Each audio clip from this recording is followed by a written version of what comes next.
I'm a man who believed that I died 20 years ago, and I live like a man who is dead already. I have no fear whatsoever of anybody or anything.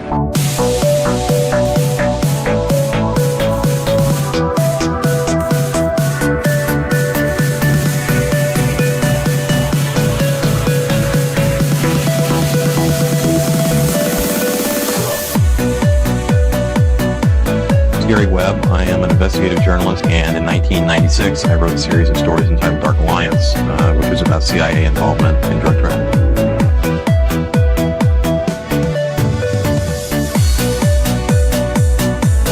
I knew a man who once said death smiles at us all. All a man can do is smile back. We've both been skull and bone, the secret society. It's so secret we can't talk about it. What does that mean for America? The conspiracy theorists are going to go on. I'm sure they are. I don't know. I haven't seen the rest. Number 322. I sad duty to report this afternoon that my friend and colleague, Tim Russert, collapsed and died early this afternoon. I may die in this cell tonight or in the arena tomorrow. I am a slave. What possible difference can I make? And no official of my administration, whether his rank is high or low, civilian or military, should interpret my words here tonight as an excuse to censor the news, to stifle dissent, to cover up our mistakes, or to withhold from the press and the public the facts they deserve to know.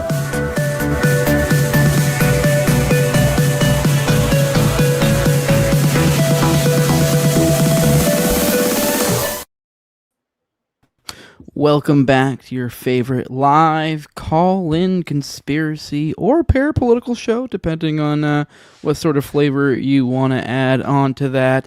As I said, this is a call-in show, so we will have the phone lines hopefully up and running here soon, ready to get into it again with Austin Picard, our ever-present co-host, and myself, Jose Galison, digging deep into the world.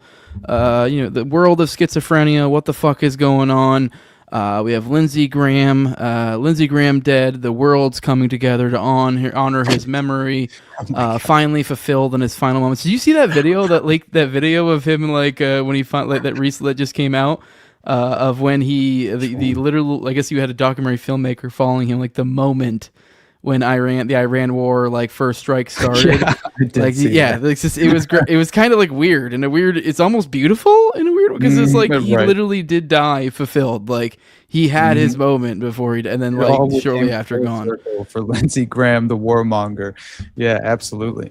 Honestly, I feel like we should probably pivot to the Lindsey Graham funeral and really how it segues into the foreign policy in the current moment, right, and how it's affecting us all, and especially, I shouldn't prioritize the gas industry, but clearly we have an issue with the oil industry, and it's definitely a consequence of the current conflict. Before we dig too much in that, Austin, though, I do want to be a little bit grifty and remind people that you did just recently go on Jake Shields' show. We did want to talk a little bit about the topic that you guys just talked about, Son of Sam. That's what you guys talked over 2 hours about in the recent episode that dropped. I think there's still more coming. And so there was a little bit more you wanted to dig into. I figured as a little bit of a promo for that episode, we could, I think you had a little teaser of some MK Ultra or / military sort of connections here. And obviously, don't go into too much, Austin. Obviously, we're going to get into it plenty, I'm sure, just now. But just to remind everybody, you guys still have 2+ hours of whatever we're about to unleash just now over with Jake Shields over in his channel with the Fight Back podcast. So that just dropped recently. So Austin, what exactly were you wanting to tell me about? I guess it was something I think you felt like you maybe left out a little bit, or something maybe didn't quite get to like you wanted to. So. I guess so. You're not missing anything. You're getting something new that you won't get out of the podcast that you're definitely gonna go check out as soon as Austin drops his knowledge on you. Yeah, I mean, definitely. I encourage all of you to go check out the content that has already been published on the Fight Back podcast that we were able to record whenever I was in Vegas just recently. And I will say, just in general, as I mentioned, kind of instantly as a reaction after the trip, just how grateful I am and what an honor it was to have that opportunity once again to just pick up and throw all my stuff in the car and just drive out to Vegas and have a discussion that I feel like is actually important, that means something that will hopefully stand the test of time in terms of like introducing people to these alternative theories, but also these credible concepts that very much will provide them with this at the very least, this formidable foundation that they can rely on moving forward within the context of just the mind war that we discuss so very often, and the deliberate deception of the mind manipulators that have sophisticated these methods for generations at this point. And so it's, for me, I think, honestly, more than anything, I think what the most appealing subject matter to me is mind control, because of how fraught and oversaturating these technical abilities that they have sophisticated, and also just this sort of almost surface level deceptive tactics that they exploit and leverage to their benefit, just in terms of propaganda and things of that nature, which just we're inundated on a daily basis. We all know our phones are listening to us. I mean, at this point, I feel like it's legitimately reading my mind, and I think there's actual evidence to essentially at least provide us with the implication that this is a technical capability of the intelligence apparatus at this point. And beyond that, of these private companies that are utilizing the system software that was created by DARPA, let's just say, and so it's like you have this sophisticated software that is also having an effect on us that we might not be aware of, and that's this subconscious underlying effect that is constantly there's definitely something that isn't quite tangible in regard to again, just the concept of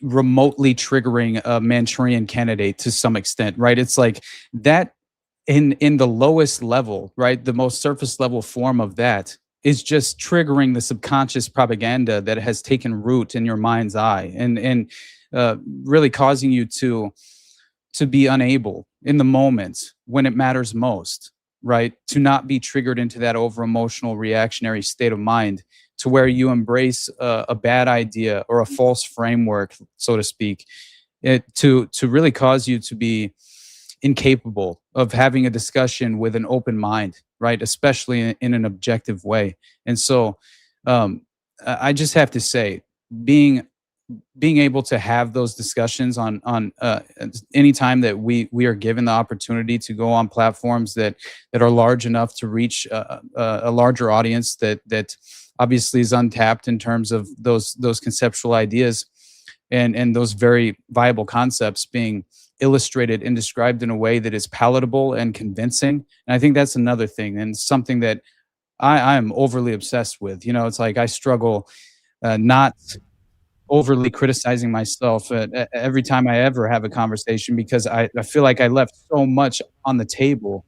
And so it's like this inevitable kind of self-defeating cycle in a way, when in reality, at the very least, you should remind yourself that you're presenting information that most people have not yet been introduced to. And so if you can at the very least navigate those waters in a credible, convincing way, you did something worthwhile. And so I hope I at the very least achieve that.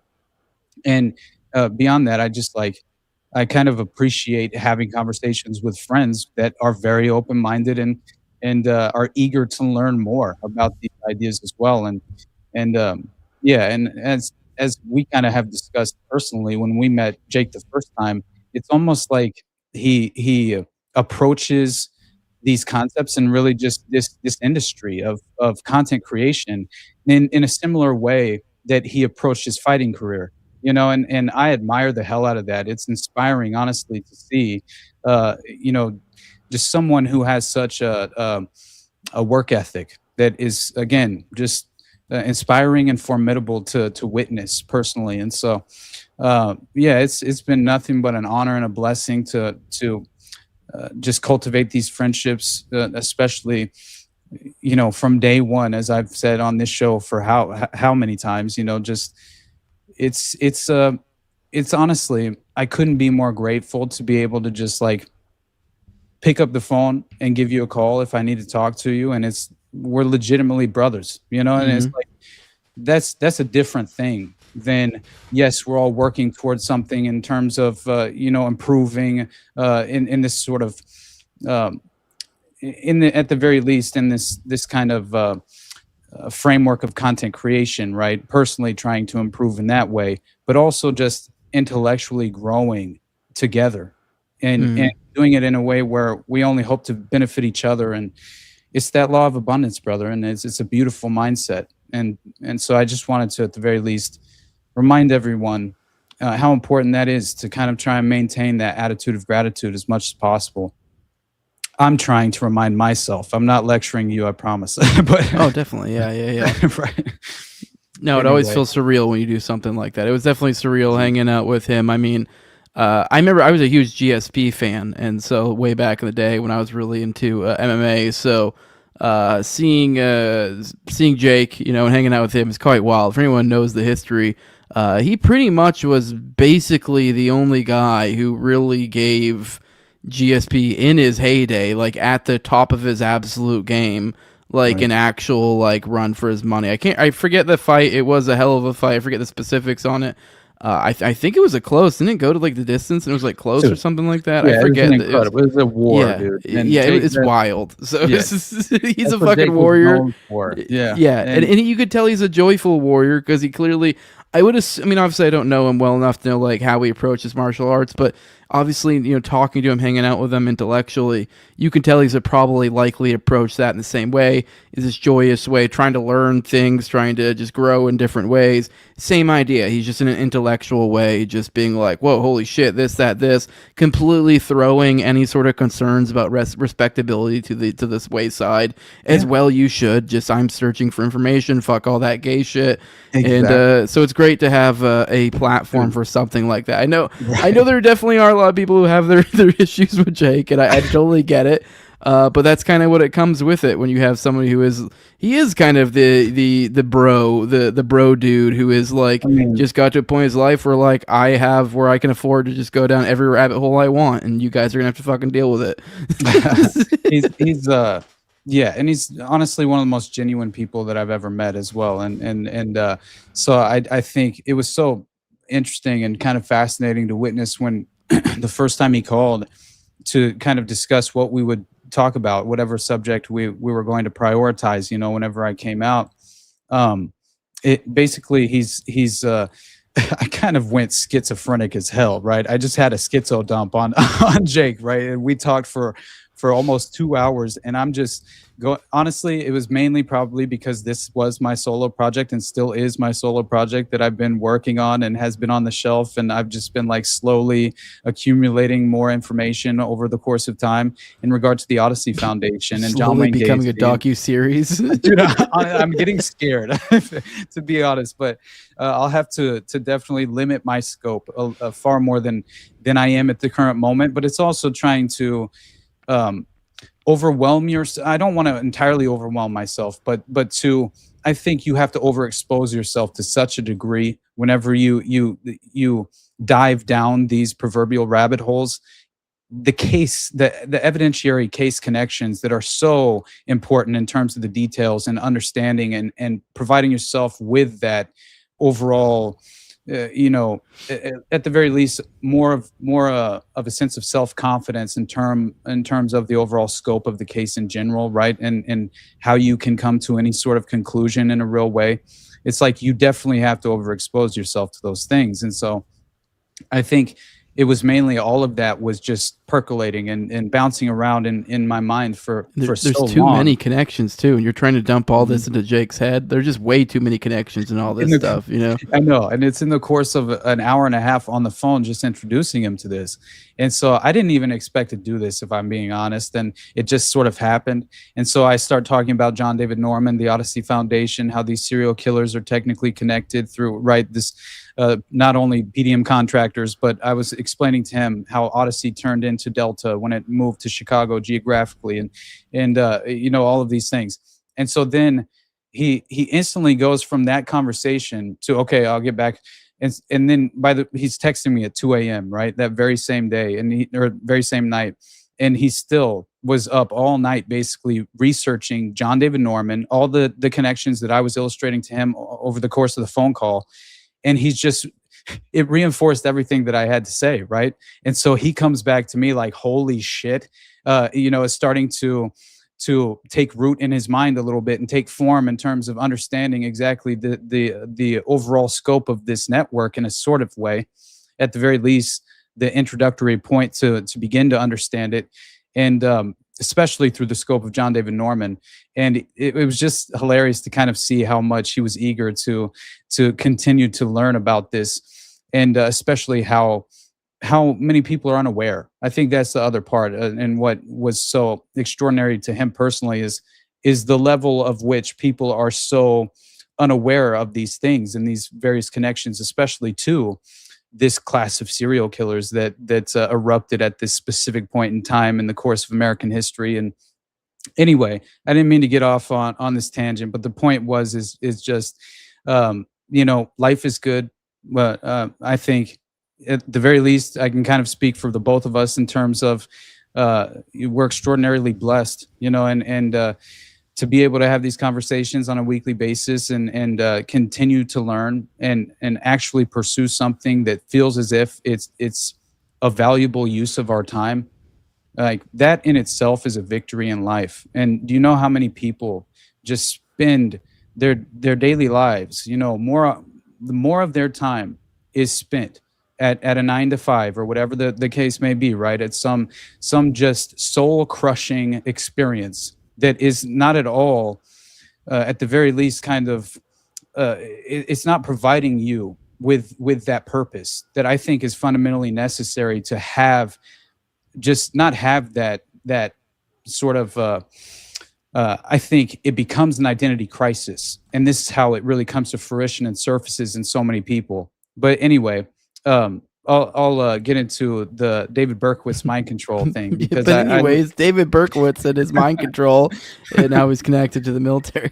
But I will say that there was one thing I wanted to tell you before the Berkowitz connection, because, and I mentioned it to you, but I can't pull the article for the life of me because it's a Newsweek article, and I promise I will never speak about the Odyssey ever again after this. And it only comes in the form. No. Oh, no. What are we doing? You know what's so funny is I've been like,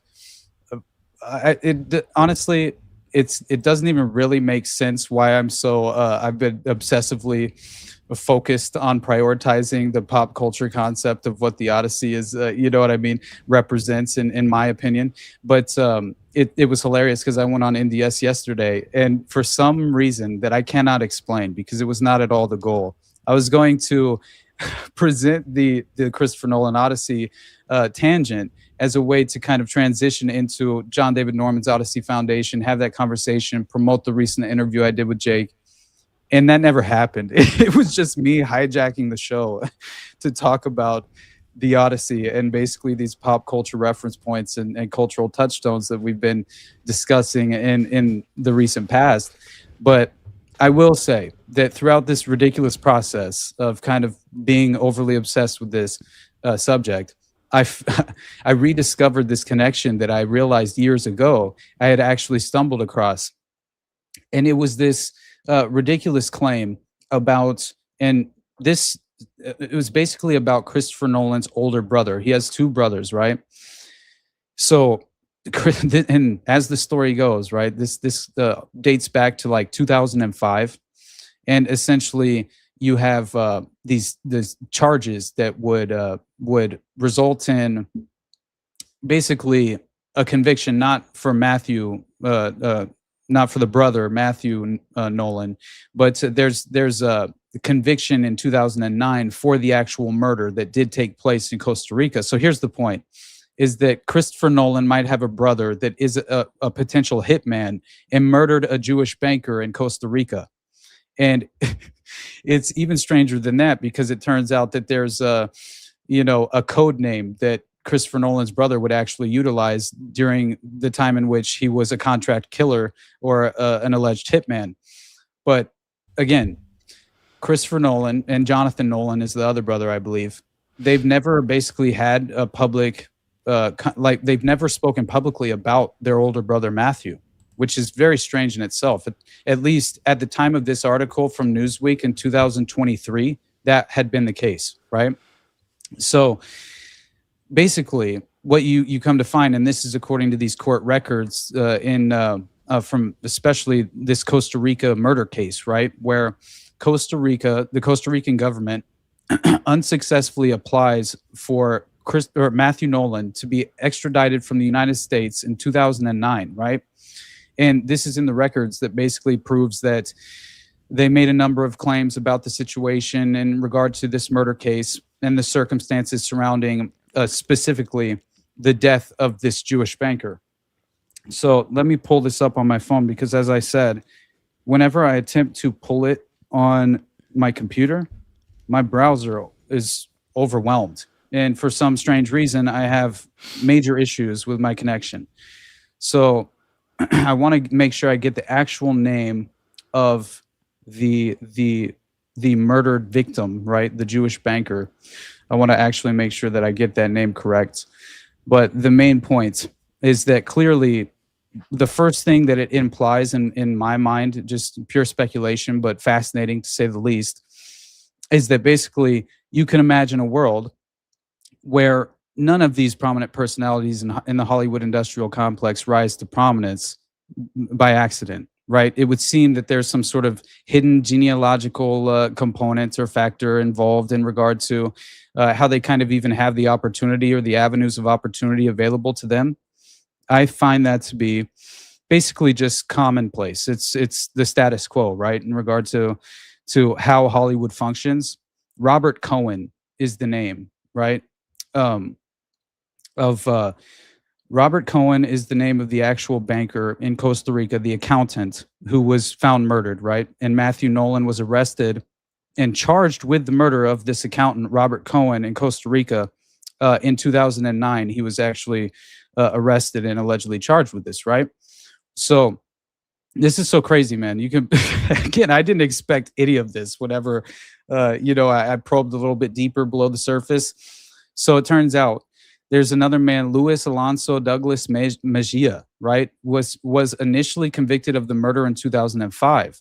But the extradition court documents point to Matthew Nolan's involvement as a hired contract killer. So Costa Rica contends that Mejia contacted the accused, Matthew Nolan, and for a still undetermined amount of money, hired his services, both of them planning the manner in which they would deprive the victim of his freedom in order to later murder him. This is according to the court documents. So this is crazy, because basically Costa Rica didn't submit the proper evidence that was convincing enough to allow for the corroboration of the assertion made for the extradition to be approved. That's what was alleged, right? In regard to, there's no real express motivation or motive for the murder as well that has been illustrated to any extent. Maybe in the court documents in regard to Mejia, it would potentially describe why he would have potentially hired Matthew Nolan to carry out and facilitate the contract killing.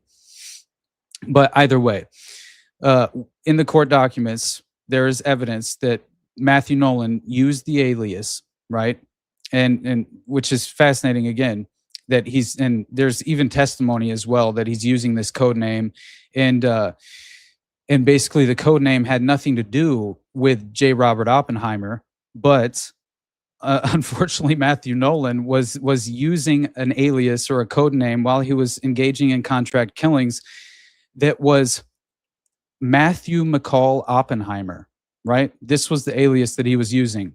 He would basically, even in email records, he is referring to himself as M.M. McCall Oppenheimer. So then you have an article from the Times in 2010, and basically they were sort of discussing the reason in which the brother Matthew Nolan allegedly chose the name Oppenheimer for the code name, and allegedly the purpose was to connect himself and link himself to the Oppenheimer diamond family, this wealthy family called the Oppenheimer diamond family.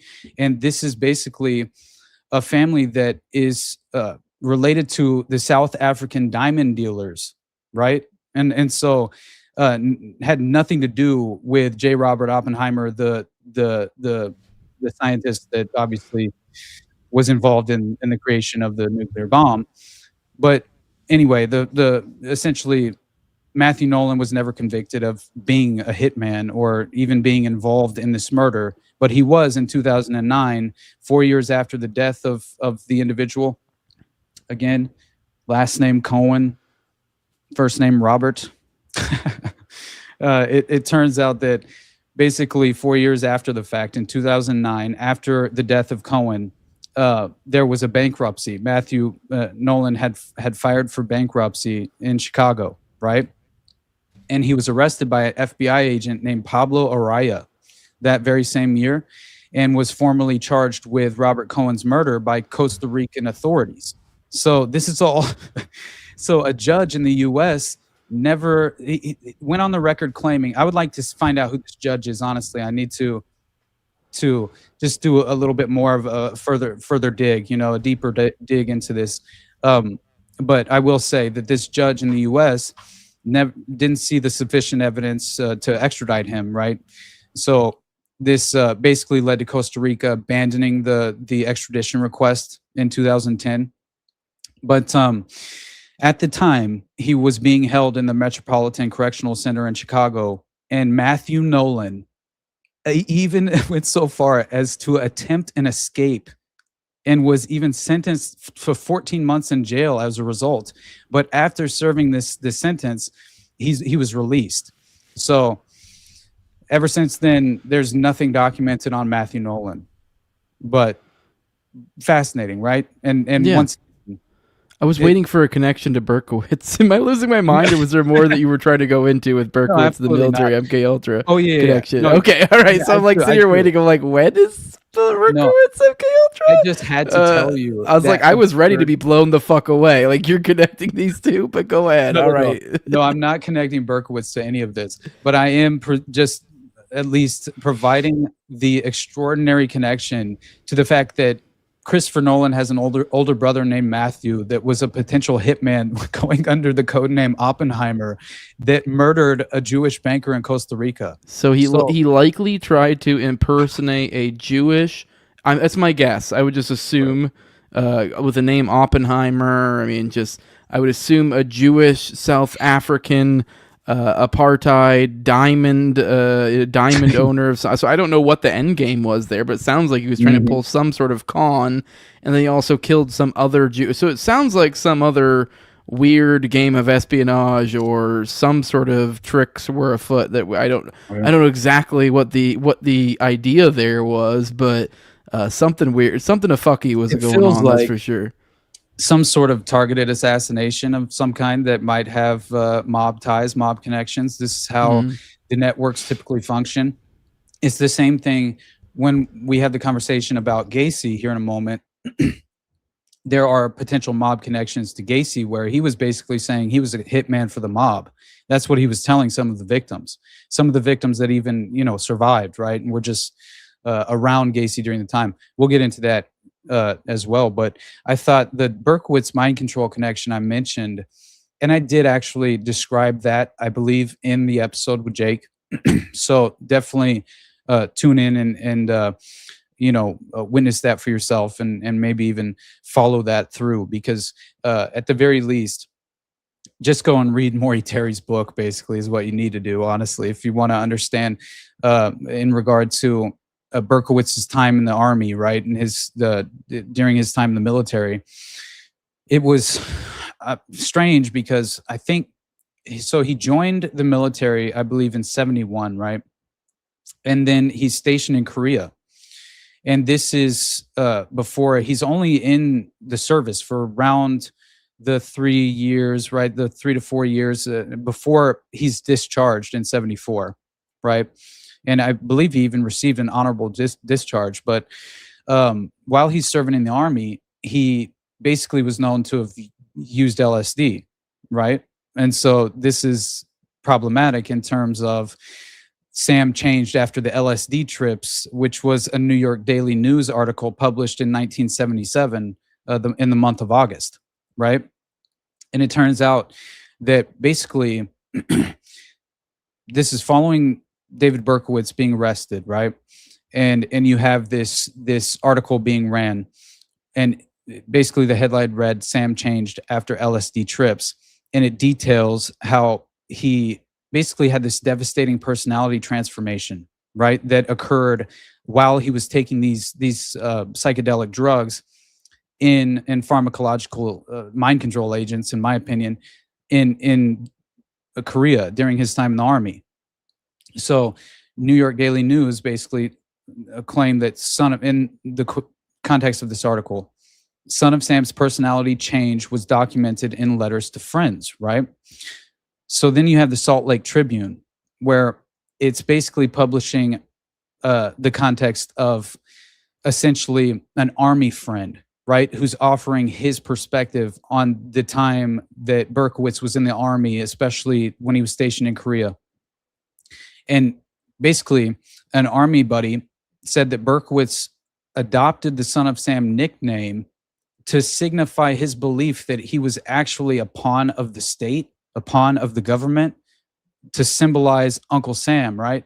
And I found that to be interesting, just because I think there's more to this, and I even addressed it in much more detail, providing additional, let's just say, possibilities of what the name, right, actually, Sam Carr obviously is a big thing, and I think it's very important that people don't kind of take this one specific explanation for why he would have. Obviously, this is an army buddy. We don't know exactly the credibility in regard to Terry Peterson. I think he was like 24 at the time, and he was from Wisconsin. And he said in this interview, right, to I believe he talks about how he was best buddies at the time with Berkowitz when they spent a year together in Korea. Which that in itself, I mean, sure, I guess you can imagine while you're stationed, you strike up a friendship and you become best friends over that year.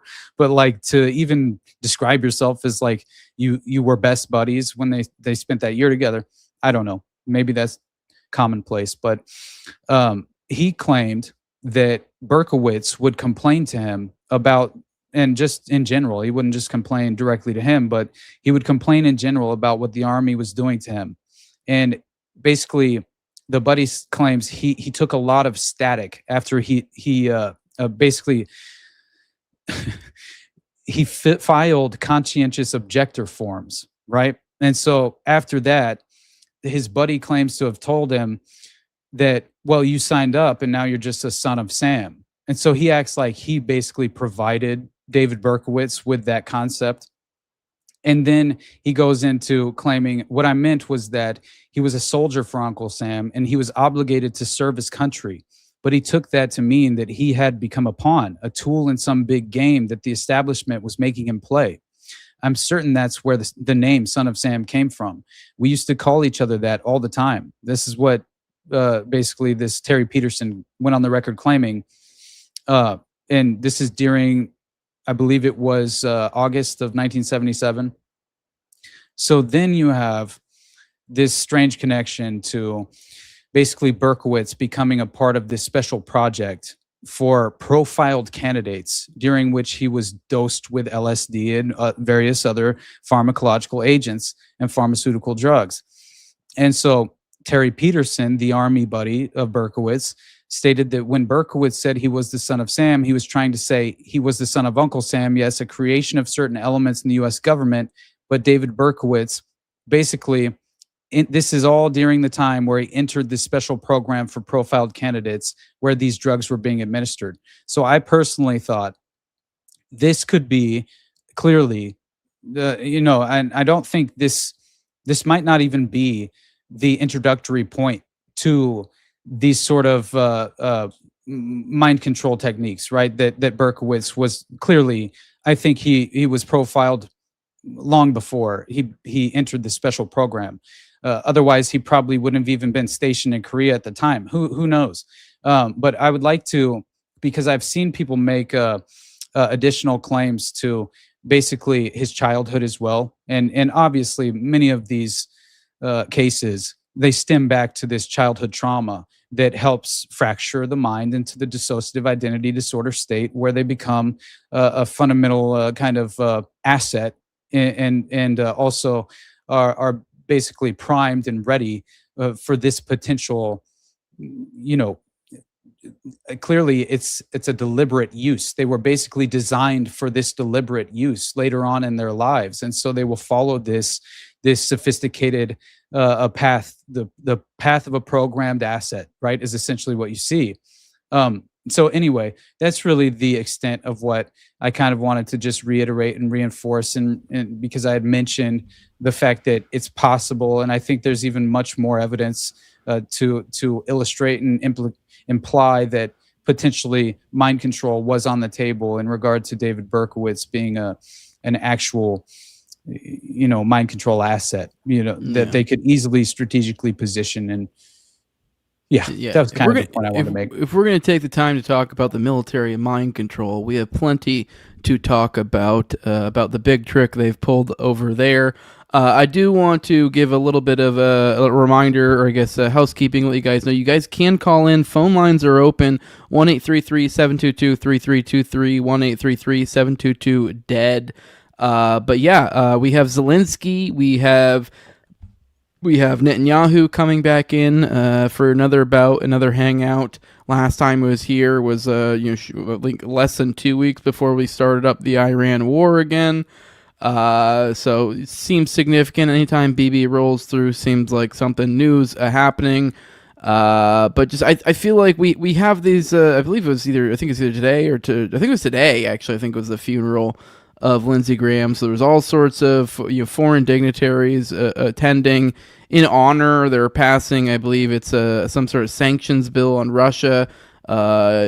Trump was already talking about also making a joint bill, including Iran, although we're not sure if that's going to end up being what's voted on or not. But either way, a merging of these two, it seems like there's an attempt. But yeah, I don't know. What are your thoughts? I just think we're in a unique moment right now, and it's kind of it's weirdly being focused around Lindsey Graham's death. It seems like I just feel like this is a good moment to just kind of take a step, look back at where we are now and where we've been. I recall essentially the Trump administration coming in, or on the campaign trail, kind of the way they were talking about the Russia-Ukraine thing. Most everyone was kind of like, well, we got that Gaza thing. Yeah, we know he's probably not going to do anything about that. But hey, he'll stop the whole Russia-Ukraine thing. And lo and behold, he did not stop that. He actually started a whole other thing with the Iran war thing. Didn't do a goddamn thing about the Gaza thing. And then the whole Russia-Ukraine thing's kind of been slowly trickling up into a worse and worse thing. And now it's looking like it may even merge with the Iran war. There was Ukraine was sending missiles, was attacking Iranian tankers seemingly on our behalf recently, which is obviously very concerning if these two wars manage to merge. There also seems to be a signaling, to me at least, that MAGA is pivoting, because when they came in, the move was, hey, we don't like this death. We're going to do something about this. What was it like? He said he was going to be like 24, 40 hours, something crazy. First week, whatever, he's going to fix it. Obviously, he didn't. But then it kind of came like this, it's on life support. They just won't stop fighting. It was kind of like neutral. It was kind of like, we want to make this peace, but, whatever's finding a million different reasons. But now we have Laura Loomer just interviewed Zelensky. And I mean, between that and a number of other things, I know it seems silly to point Laura Loomer as a weather vane, but so far as how the Trump administration behaves, she kind of is. And so it is a little bit concerning that we're seeing what seems to be more of a pivot, leaning straight on into it now. So I don't know, between that and then also you add in the Central America, South America thing, we just had a report that came out that showed apparently those murders in the high seas have made no difference whatsoever to the cocaine coming into the United States. Yeah. Actually, they've seemingly made the smugglers more crafty, is what they've actually done. Made that so they've developed better practices that make them harder to track down. So, way to go. So, I don't know. What are your thoughts on all this, Austin? It just seems like a unique moment. It's just kind of like the neocons won. It's just like you guys fell for it. Yeah, honestly. I mean, really, what's fascinating is that you have, and obviously I pulled up this clip of Laura Loomer, right? Because I think it's the perfect window into the current moments of just the military industrial complex and the current regime in power, and really also how the pendulum only swings into a further dystopian direction, no matter which partisan political power is in office, right? It's honestly understanding that the military interests of the U.S. empire never change. It's like this is something that I think people should be more than aware of at this point, and stop trying to vote their way out of this, because it inevitably comes to fruition in terms of the ultimate interests of the military industrial complex. And so you wonder why they were so willingly able to vote in the NDAA merger, right? And to see basically, as far as there's really no one even batting an eye in terms of the ultimate consequences of that merger. And we discussed it when it was first basically announced, right? That this was on the table. And then I think we even played a clip last week of Netanyahu on, maybe it was Fox and Friends or Good Morning America or something, where they're basically having a conversation, and he's providing you with the perspective you should have politically in terms of this merger taking place, and also the pageantry involved with the funeral service, like of all people. Yeah, Lindsey Graham doesn't deserve any of this honor and principled sort of reaction of mourning, right? It just it's ridiculous to me, and you don't even know this person. Real quick, I do want to. One thing that gets missed when we talk about the NDAA, the merger, the very fact that it even got. I think technically, to be fair, there is, I think, at least one or two more rounds of different things that they're going to vote on or whatever. So there is still some room, but I think it's generally each subsequent moving, it's becoming more and more set in stone, and I think it basically already is. Damn it, I had a whole fucking point. I totally forgot it. I got sidetracked with it. Where was I going? Let me play this dumb bitch's video real quick. Okay, go ahead, play it. Maybe it'll come back to me what I was going to say. Damn it. Instead, sorry. Muted her. Did I?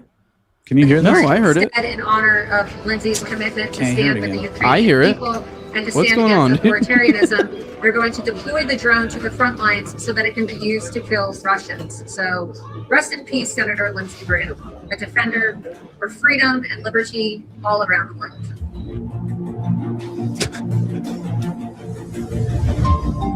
Yeah. So obviously, this was a ridiculous Laura Loomer. If you saw, she made this post where she goes on the record claiming on Twitter with her exclusive video that I think she posted was over 2 minutes or something around there. And she says 2 days before he died, Senator Lindsey Graham spent his 71st birthday visiting the Skyfall UA drone facility in Ukraine. He took a photo with the P-1 Sun drone interceptor, and it was the last photo he took before he died. I was able to visit this same drone facility in Ukraine where I saw up close and in person the same P-1 Sun drones interceptors. Skyfall shared exclusive, never before seen footage with me that they filmed of Senator Graham during his visit, where they used a drone to wish him happy birthday. They told me they planned on sending the drone to the senator as a gift, but now that he is dead, Skyfall tells me the drone was deployed in Senator Graham's honor to the front lines to liquidate Russian assets. Skyfall has provided me with video evidence. So she watched snuff films basically when she was over there. Yeah, that's wonderful. I felt. By the way, I remembered what my point was. Sorry, I did want to back up. I don't want to miss this. The very fact that we get sidetracked, and it's not actually a sidetrack. I guess in some way it's a bit of a distraction, but the merger here, it's got passed with the NDAA. Another thing that people are kind of missing with this NDAA, what this is the NDAA is I believe it's yearly, essentially passing that essentially Congress pushes it through. It's the loopholes that we don't have a standing military, because it's technically unconstitutional to have a standing military. So how they get around that is every year they vote on whether they want to have the military again for another year. And surprise, surprise, every year they vote on it. So it's effectively a standing military. So anyways, with that though, that is an obvious leverage point for Congress. And they have just recently, a lot of people have heard about the War Powers Resolution Act. This was this debate on who has the power to declare war. It was always, is it the president? Is it Congress? It's always been kind of conventionally understood, in the past that it was Congress, but then the executive tried to seize more power and find new ways to understand it. And so they ended up having this War Powers Act that was this, I guess you could say, sort of a compromise. It's still technically the way the letter of the law was technically this is still unconstitutional, but if you are going to carry out certain, belligerent acts, they will be conflicts and they'll be for only a given certain period of time and yada, yada, yada, yada. Well, with that they have 60 days essentially to do whatever given conflict it is before they have to declare war. That is essentially the rule, the given understanding. It's still technically unconstitutional, but with that, the Iran war was always kind of fell prey to that. They've played all these different games, called it different things, Operation Epic Fury. Now it's just overseas whatevers, and it's like they've kind of changed the names of it. They've tried to distinguish between the blockade or between military actions, trying to find these arbitrary ways to break it up so that they can have separate 60 days, because it's been something like well over 120 at this point. But with that, the Congress actually passed a concurrent resolution, which is essentially a resolution that cannot be vetoed by the president. And so they have passed one of them. I believe they actually passed some other form of legislation too, another one more symbolic to this effect, but essentially they have already deemed this unconstitutional. The Iran war should be fucking done. The problem with that is though, then okay, cool. Now, how do you fucking do anything about it? You need some sort of actually leverage. You need something. And the only leverage Congress actually has is the power of the purse. And in this very moment when they have, in the most obscene, overt sort of way, gone to the ridiculous degree of being unconstitutional, and the most, just bending over backwards absurd, in your face. And even despite that, Congress will not act and use any sort of leverage to actually force their hand. They still, in that moment, pass the NDAA as opposed to, and I'm not saying that the military wasn't going to get funded, but they could have easily dragged their feet, pulled all sorts of different political tricks to do something. Yeah. But no, just nothing. It's proof positive to me that this is always political theater. This is my point. I've been bringing this up as a perfect example of none of this political fucking gay shit. Vote this person, that person. It doesn't fucking matter. Exactly. What a more perfect example of that. It doesn't. And this is why it's so frustrating that people label that conclusion as if it's even relatable to a black pill. It's no, unfortunately, it's just the state of the world. This is reality, my friend.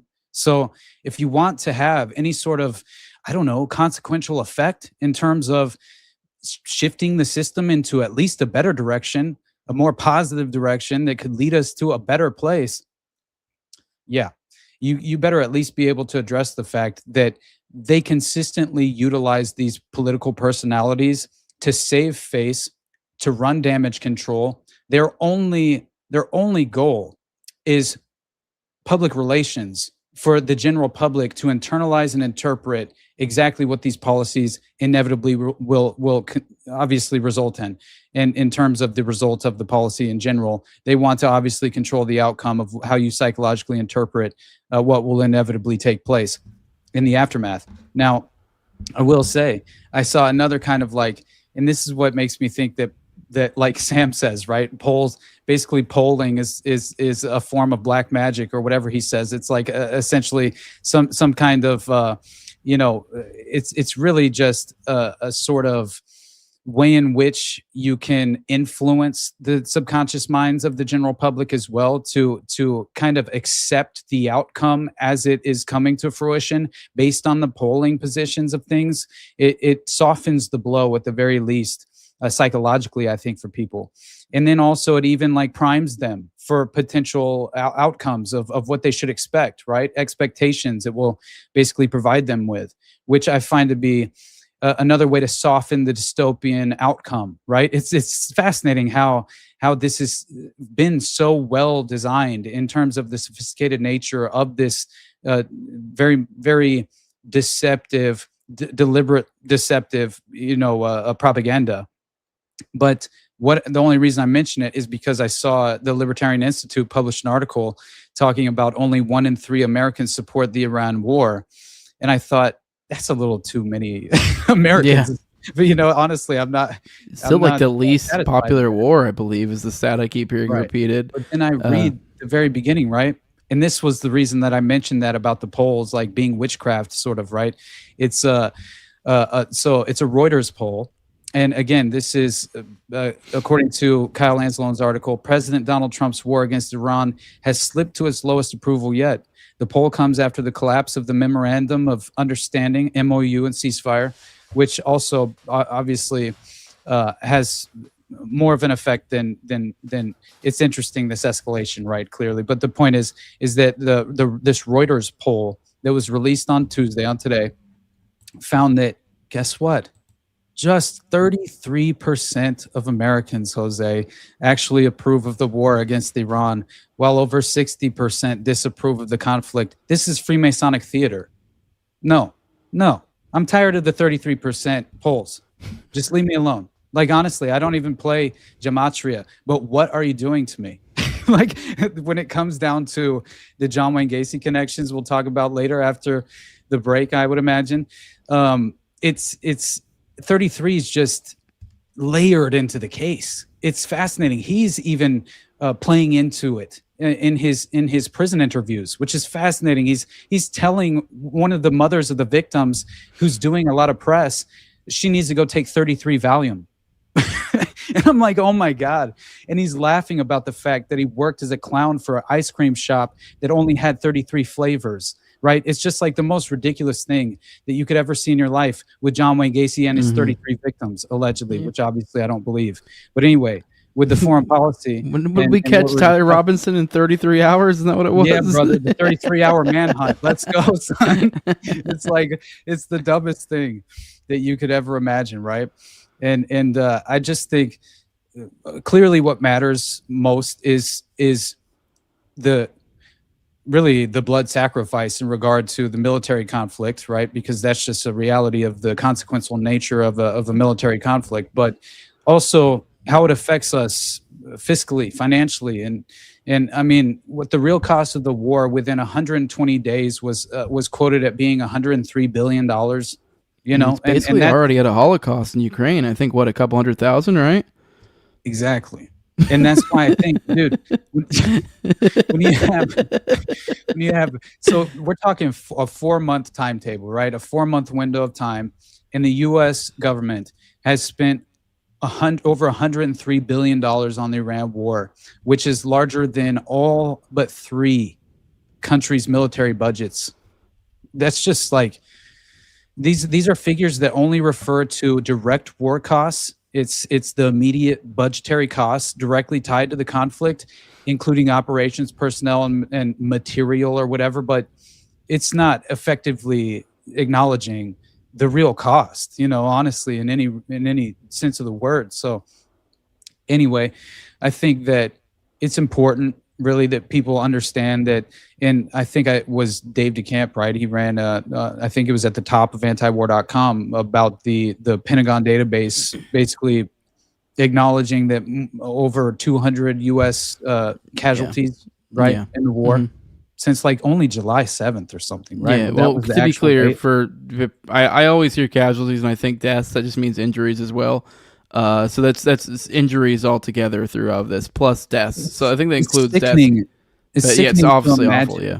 That it takes people to have to relate. Oh, the 200 Americans? Yeah. Casualties? Oh, well, then now I care now. Now I'm emotionally invested. Which is basically what was hitting just Manaab, just at the kids' school. So it's like... Right. But psychologically, how can you live with yourself? Like, honestly, you can't imagine, the toll, the ultimate toll and the cost of life in regard to how it affects the alternate side, the other side. It's like, what? It's just, again, this is something I've never been able to wrap my head around. But Trump abandoning the memorandum of understanding with Iran, I mean, it's clearly what they were claiming was to impose maximum pressure, right? And it was so ridiculous because I saw Netanyahu, basically, there's a report that Netanyahu was going to tell Trump Iran is working on a nuclear weapon again. That's what he was going to talk to him about today. Yeah, there's reports he's coming to talk to him about.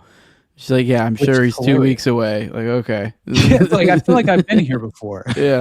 Like, what are we doing? And I just want to say one last thing on the Lindsey Graham front, because I saw, really he's not even worth going over the eulogies, which were kind of hilarious, and even seeing Sean Hannity out there just overtly, like praising and lavishing Lindsey Graham's love for Netanyahu and Israel with this overwhelming level of praise.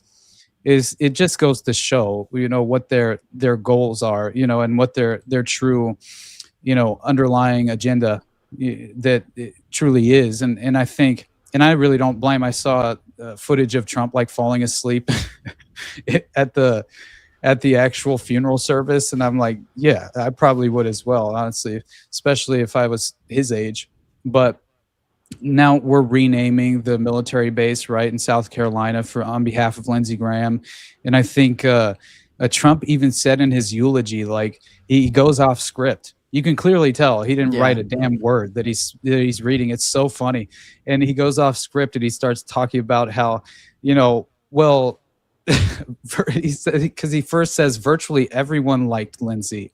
And then he instantly goes off script and says, wait, that's not true. Yeah. Like, not even kidding. It really was one of those, like, whoa, everybody, come on. It was so funny. Who read this? Dude, seriously. But he did say on a call to, I think it was a call, he made a call into Fox News for like a telephone interview. And he basically calls Lindsey Graham a war hawk, right? He legitimately said, I believe, but he did kind of finish that statement by saying that he started to turn around on his position in regard to the Iran conflict with Israel, of all things. And he said, but he was still very hawkish on Ukraine. But he was, and we saw that footage of him just before his death where he's talking about a potential peace proposal. I'm sure it wouldn't be in good faith. Obviously, it never is. But the point being is that's a strange video that I did watch. I remember, I think on that, my theory with that is I do think some of the people who are like read in, like the inner circle guys, I actually think they've been given the essentially read in to be given the tack to kind of essentially be posturing more for Israel to be independent. You've been actually seeing this sort of language coming from Lindsey Graham types back when he was alive, like Tom Cotton types and other types like this, where they are kind of pushing this idea of allowing them to be like a a partner with the United States as opposed to, you know, being like an aid thing. So a lot more this idea of like, well, let them, you know, they can handle their own business type stuff, and like we're partners in the region type stuff. So there's been a lot more of that language going around, but it seems to be intentional. This is this aid to partnerships. This is this NDAA merger that we were just talking about. Like it's that sort of stuff, which you are able to kind of play this perception game where you go, oh, we're independent partners. We're, you know, hey, we're carrying I'm pulling my end, you're pulling your end, like, and as opposed, but when we're actually like we're basically sharing an infrastructure, which is, let's be real, that's a leaky issue right there. That's going to get a whole lot of information swirling around. But I will say though, because, and I know we'll take the break. I'm sorry. I just wanted to. Super Chat's about to read too. Somebody gave you a bunch of money. Oh, hell yeah. Thank you, buddy. But, yeah, we'll address that in just a second. I just wanted to, before I forget, on the drone front, because that whole strange, like Laura Loomer going to that same drone facility.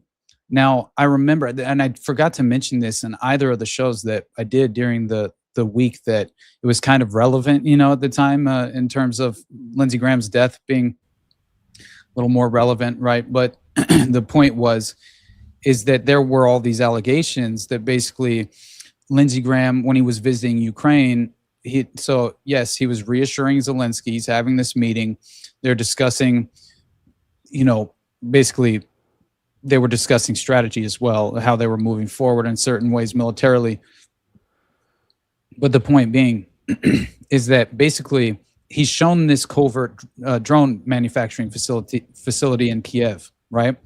And what they were claiming is that the facility no longer exists after it was directly struck by Russian MOD, basically with no warning. 6 missiles allegedly struck these 2 manufacturing facilities in the Kiev region, and so this was allegedly confirmed strikes on drone sites, which started a massive fire, and you can even see like some footage of it as well. But none of Russia's ballistic missiles were apparently shot down during this range of missile strikes, I guess, or whatever you want to say. But the point is that they were implying the implication was that Lindsey Graham potentially died in this airstrike, and they tried to save face and not actually, essentially, not to say that this was even deliberately done, other than maybe Lindsey Graham served his purpose. Maybe he was no longer as necessary on Capitol Hill as he once was. Not quite certain, but the point being is that he did seem to have been, and people were acting as if he was shifting his position. Now, clearly, I'm not running any sort of defense campaign for Lindsey Graham, God forbid. But I will say the video that I mentioned, and this is just before, 2 days before his death, right? He just after meeting with Zelensky, he gives this strange public statement. I'm pleased to announce, as of about 30 minutes ago, we've reached agreement with the White House on a version of the Russian sanctions bill that they will support. It means it's going to become law. So when I get back to Washington, I'm going to go with Senator Blumenthal to the Republican and Democratic leader to see if we can find time to move this Russian sanctions package that would give tools to President Trump. I'm pleased to. Which is crazy, right? Like, it's honestly insane to even hear Lindsey Graham make a statement like that. You know what I mean? Like, yeah. Honestly, and I'm not saying that, okay, yeah, he's targeted for assassination while he's on this trip, and this confirms it. No, it's clearly speculation. I just saw that theory being trotted out and kind of making the rounds in a viral sense. And honestly, who knows? What if they do want to conduct a high-level targeted assassination? Oh, I think they probably did him. My biggest thing would be the timing. That's what everyone was pointing out, was that they literally couldn't be back in time.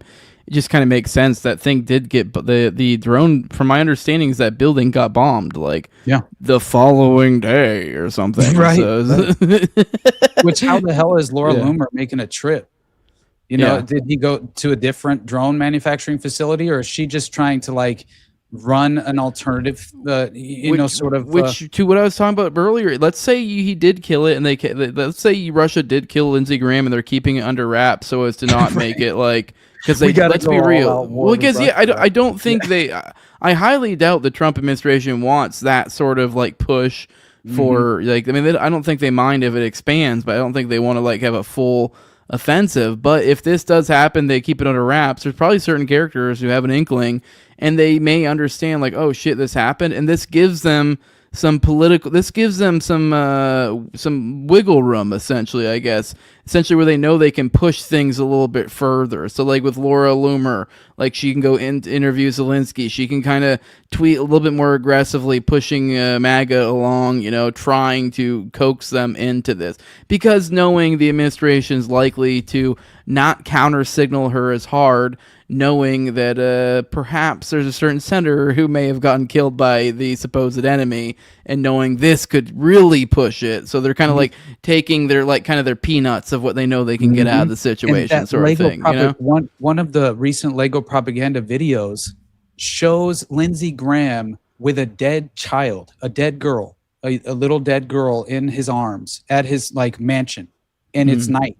And it's like storming outside, and there's like a robed figure with a hood on in all black. You can't make out a face, nothing. And he comes into Lindsey Graham's mansion while he's basically holding this dead girl, this dead infant girl in his arms, and like looking at it, smiling. He's like enjoying his time with this dead child. And then all of a sudden he sees basically grim death show up on his front doorstep in this Iranian Lego propaganda video, and he like freaks out, jumps up, and then falls down and dies suddenly. And then they go on to imply in the video that Laura Loomer is fucking next, right? Yes. And I was like, oh my God.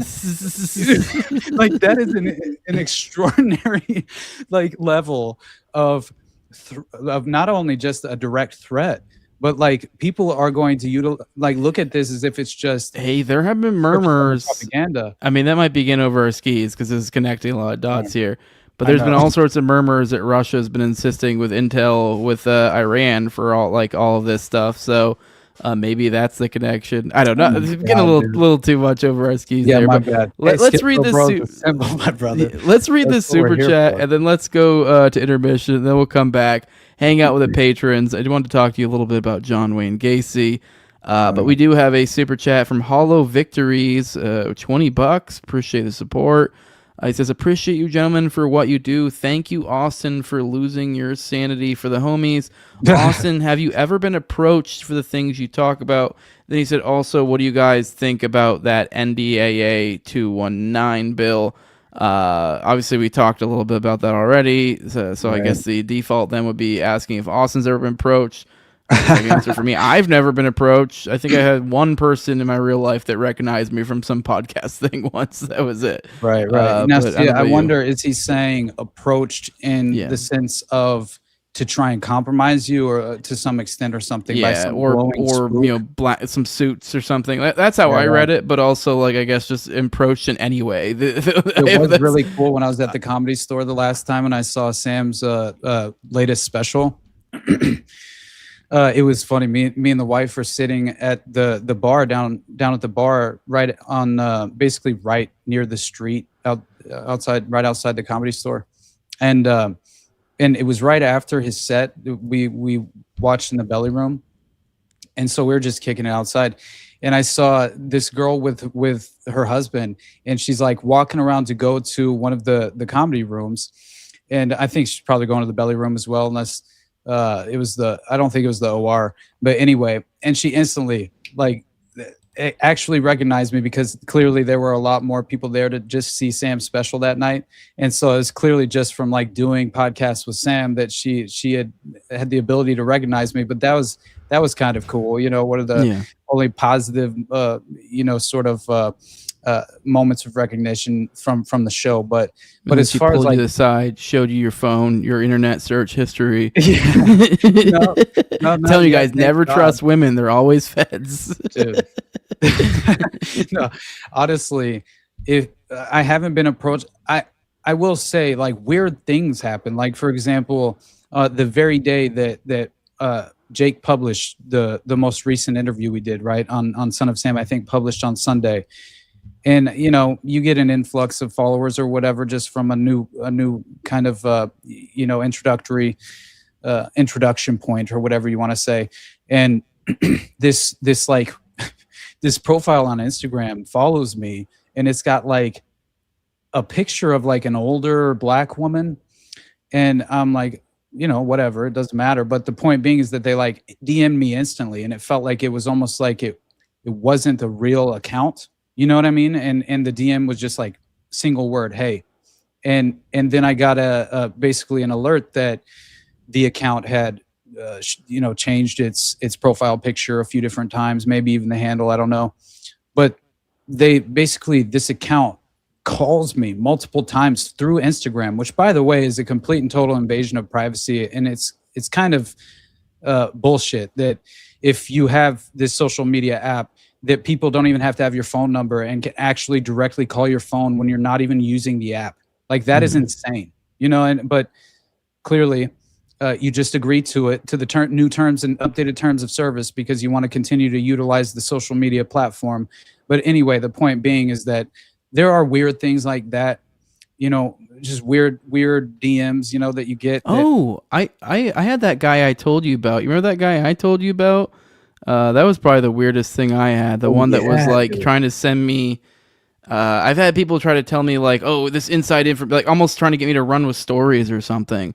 And you're like, I've kind of heard them out and then just kind of like weirdly sketched out, or they got way too.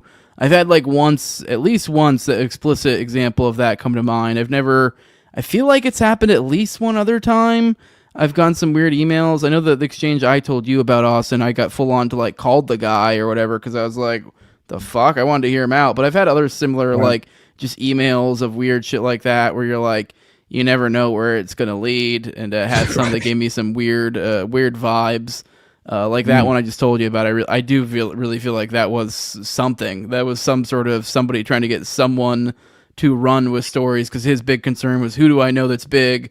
How do I get, like, which I guess would make sense for trying to make a story go live. But there were other things that were very much like, dude, what the fuck? So yeah, there's a lot of weird shit like that. I have to tell you about. So this massive account basically hit me up asking if I should potentially, you know, hey, are you interested in doing a 1v10 debate forum, right? But like they have like millions of followers, like which I was just like, what in the hell is going on? Like, wait, Austin, they hit you up for that? Yes, dude. Was it Jubilee?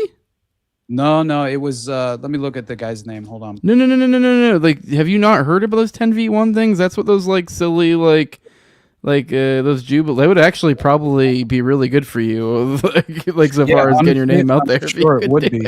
But yeah, so Sean Kelly. They're a lot grifty though. So like, I don't like. You could. There's always a possibility you could pull like like Dave Rubin. Like remember the Dave Rubin one? That's the one Dave Rubin did a while ago. Right. Was that 10v1 sort of thing? So. Shit, so that'd be cool. And he seems like I mean, he seems to be acting in good faith. I obviously don't know him, but he reached out and basically asked. He said he'd love to have me on this 1v10 debate show. It's called Outnumbered, apparently, and it's so he sent me a list of debates and prompts, basically to just let him know which one interests me and potentially get it on the schedule. But either way, I was like, it could be a huge opportunity, and it's awesome that he would reach out. It's just I'm not necessarily a debate guy. You know what I'm saying? Let's just put it that way. But I don't necessarily think that's exactly what this forum is restricted to, like them acting in bad faith and overwhelming you with too many different voices talking over each other. I don't think that's how this specific show it operates. So it might actually be worthwhile in potentially following up on. And I told him I would definitely review it and reach back out and let him know. And I appreciate the opportunity. So who knows, it might come to fruition, and either way. Yeah. Well, with that, let's we're about an hour 15. We're like a good ways after where we usually go to intermission. with that, we're going to go to intermission. We'll come back and hang out with you beautiful people here in a moment. Hang out with the patrons. This is a portion of the show we're going into where we give the patrons the opportunity to come up as supporters of the show. As a video call, they can come up just like me or Austin up right now. We will keep the phone lines open for the second half of the show, so you can call in if you like. But with that, Jacob, roll that beautiful bean footage. See you guys here in a few. Go take a leak, go to the bathroom, go eat, go do whatever you gotta do. We'll see you in a few. Roll that footage.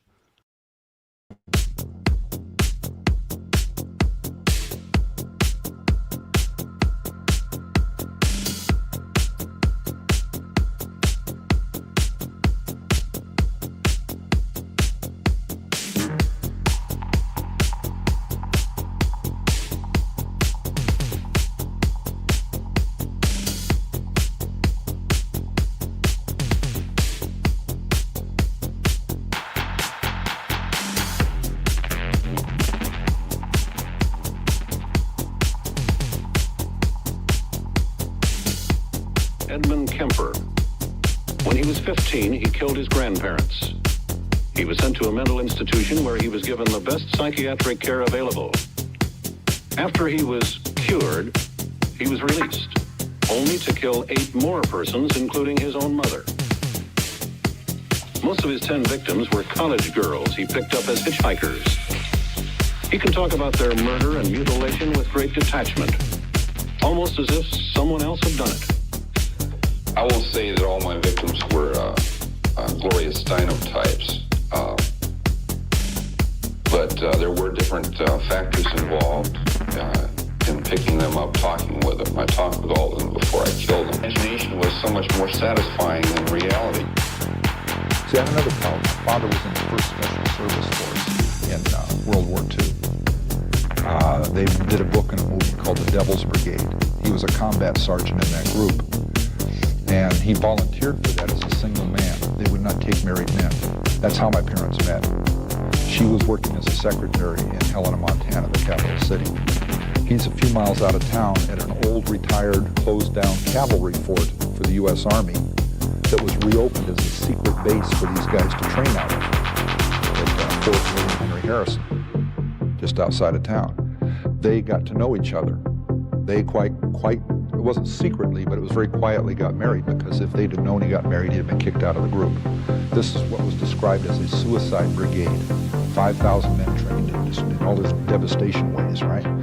He goes off to war, and he does some horrible things. He can't talk about those things.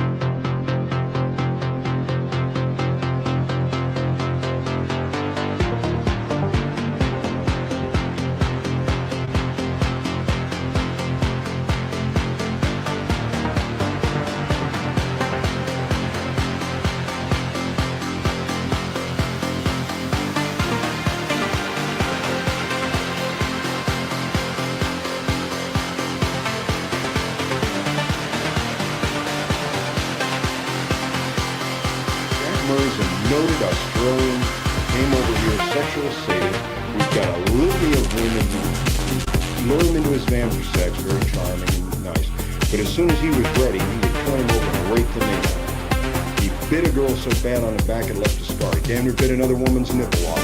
He jammed a broken beer bottle into another woman's, not into her hands, into a hip. He is a noted sexual sadist. Brutalized his wife, he brutalized people, he was a thief, he was a child molester, and the LAPD says, well, he's an asshole.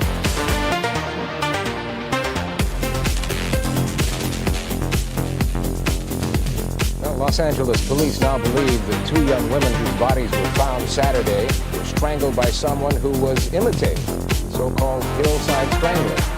In fact, they believe the murders were not otherwise related to the deaths of 11 other young women killed by the so-called hillside strangler since mid-October. One woman arrested in connection with the weekend's night. So, after 3 months of intensive investigation, the Los Angeles Police Department finally has booked a suspect in the Hillside Strangler case.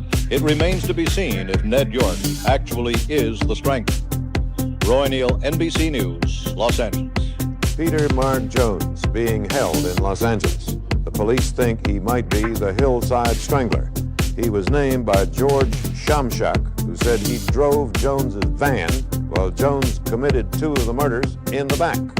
Here's Warren Wilson in Los Angeles. Los Angeles police think they have cracked at least 2 of the so-called Strangler murders.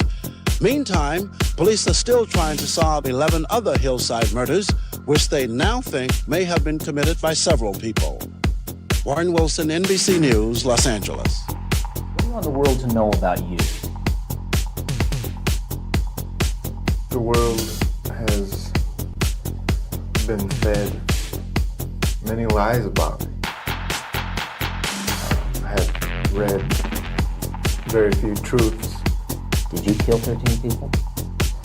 It would be improper for me to comment on my LA convictions and on my pending case here in San Francisco. Why? Because of my appeals. Are you appealing these because you say you're innocent? You didn't kill 13 people? That is correct. You didn't kill 13 people? Again, it would be improper for me to comment in any regard. They had to have a black suspect, period. If they had found out what we know now, that was Klan involvement in these cases, that was involvement of the United States government with knowledge of some of these things right now, if these things had been known back then, you probably would have had Civil War #2 being fought right in Atlanta, Georgia. They had to have a black man, so, there's no other way about it. And I think what happened was that once my name entered into the FBI computer system, because at the time they had a system, this is classified, you're not supposed to know, but I did, it's called Vortex. They had a system called Vortex. And once my name began to pop up with some past connections and things that I've done versus my father and all, I think the decision was made at the White House to prosecute Wayne Williams in this case, damn everybody else. Mr. Starr, Kenneth Starr, who was in charge of one of the investigations on this case, as well as then Vice President George Bush. I think they made a deliberate decision to prosecute me, as they say, come hell or high water. When I was going through school, when I started in college, I was approached to work for something called the JLT program, the Junior Officer Training Program, which is a minority recruiting program for the Central Intelligence Agency. I asked them so far as to take 2 trips to Camp Fair, Virginia, 1977, 1978. And these people wanted me to work with them because I already had a electronics background in photography, and they were having some problems at the time. Apparently, the United States, the UK, was involved in some action in Africa going against the government of Angola, so they needed some blacks to work for them. So, in the process of considering me for that, my name was already in the computer. And I think after the good stop, if you put 1 + 1 = 2 together, people get it. That's what happened. During the radio station era, you came to find out that while we were operating the radio station, I was also under surveillance by the FBI's NHL program. The NSA had a program, which was also called Mental and Shamrock. You get those files that came out of the bank search fields in 1975 and 76. I am a young black reporter who went in that file for reading the observations of that file.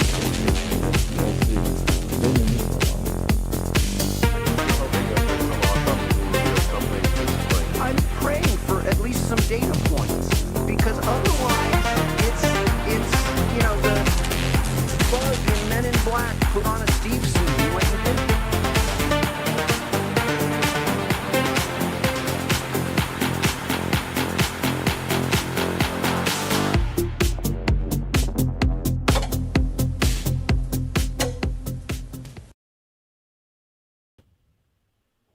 Howdy, we're back. That was quite the vibe. Another great banger, dude. I enjoyed that. Another great intermission from Jacob. I guess we'll be bringing on some patrons here in a moment. See who, if any of them want to come up over there in the back. We do have the phone line still open, 1-833-722-DEAD. But I guess before we go ahead and bring everyone up, we'll give them some time to figure out who wants to. Austin, you said there's a little bit of something you want to tell me about John Wayne Gacy delving a little bit into his cop connections, which, funny enough, before you dig into that, one of the underexplored avenues with Epstein is that he apparently had like a closet full of cop outfits and all sorts of. There are other reports of stuff along those lines of intimidation from law enforcement. So point being is, it's like this is seems to be a tale as old as time. This isn't the first time these people have had connections. Hell, fucking similar. I think if I'm recalling correction, I think also with Epstein, he had a DA guy, I believe, that he hired. And I think the guy that he hired was a guy that I believe was investigating him before, if I recall correctly. But either way, just kind of like this revolving door of whether it be, military intelligence, whatever. But John Wayne Gacy seems to have those similar hallmarks. You want to talk about that a little bit. So here you go, bud. Yeah, it's honestly, as I mentioned before, like there's just some kind of more outlandish connections that I think probably don't get mentioned so often, just because of like what can you really even make of them in a certain sense, and other than maybe being a signal to the initiates I would imagine that John Wayne Gacy was much more than just politically connected with mob ties. I think he legitimately had in terms of secret fraternal organizations of powerful influence and becoming an initiate within that framework. I think no one kind of fit the profile better than John Wayne Gacy. I mean, we already know, right, how he was approved, given Secret Service clearance to legitimately be hanging around Rosalind Carter for a pictured event where he's legitimately meeting her and this is at a parade that he himself was very much a big part of organizing in the first place, while a member of the JCs, right, which is always fascinating to me, as far as like his even in prison, he was basically still running a chapter of the JCs. It was just the prison chapter, which I thought was interesting. And so he still maintained his connections throughout his prison sentence, which is strange. But he had, as I mentioned before, he was working for as a clown, right? He was clowning for Bresler's 33 Flavors Ice Cream. That was the name of this company, and it was a job where he basically held this job while he led a double life as this homosexual serial killer, right? But also abductor of younger children on behalf of the Delta Project Network. While he was, I think there were many different people who had keys to the PDM contractor Flophouse, which was the home that they mentioned so very often, right? Which is obviously where all the bodies were, at least most of the bodies were discovered, being buried under this home on Summerdale, I believe was the name of the street.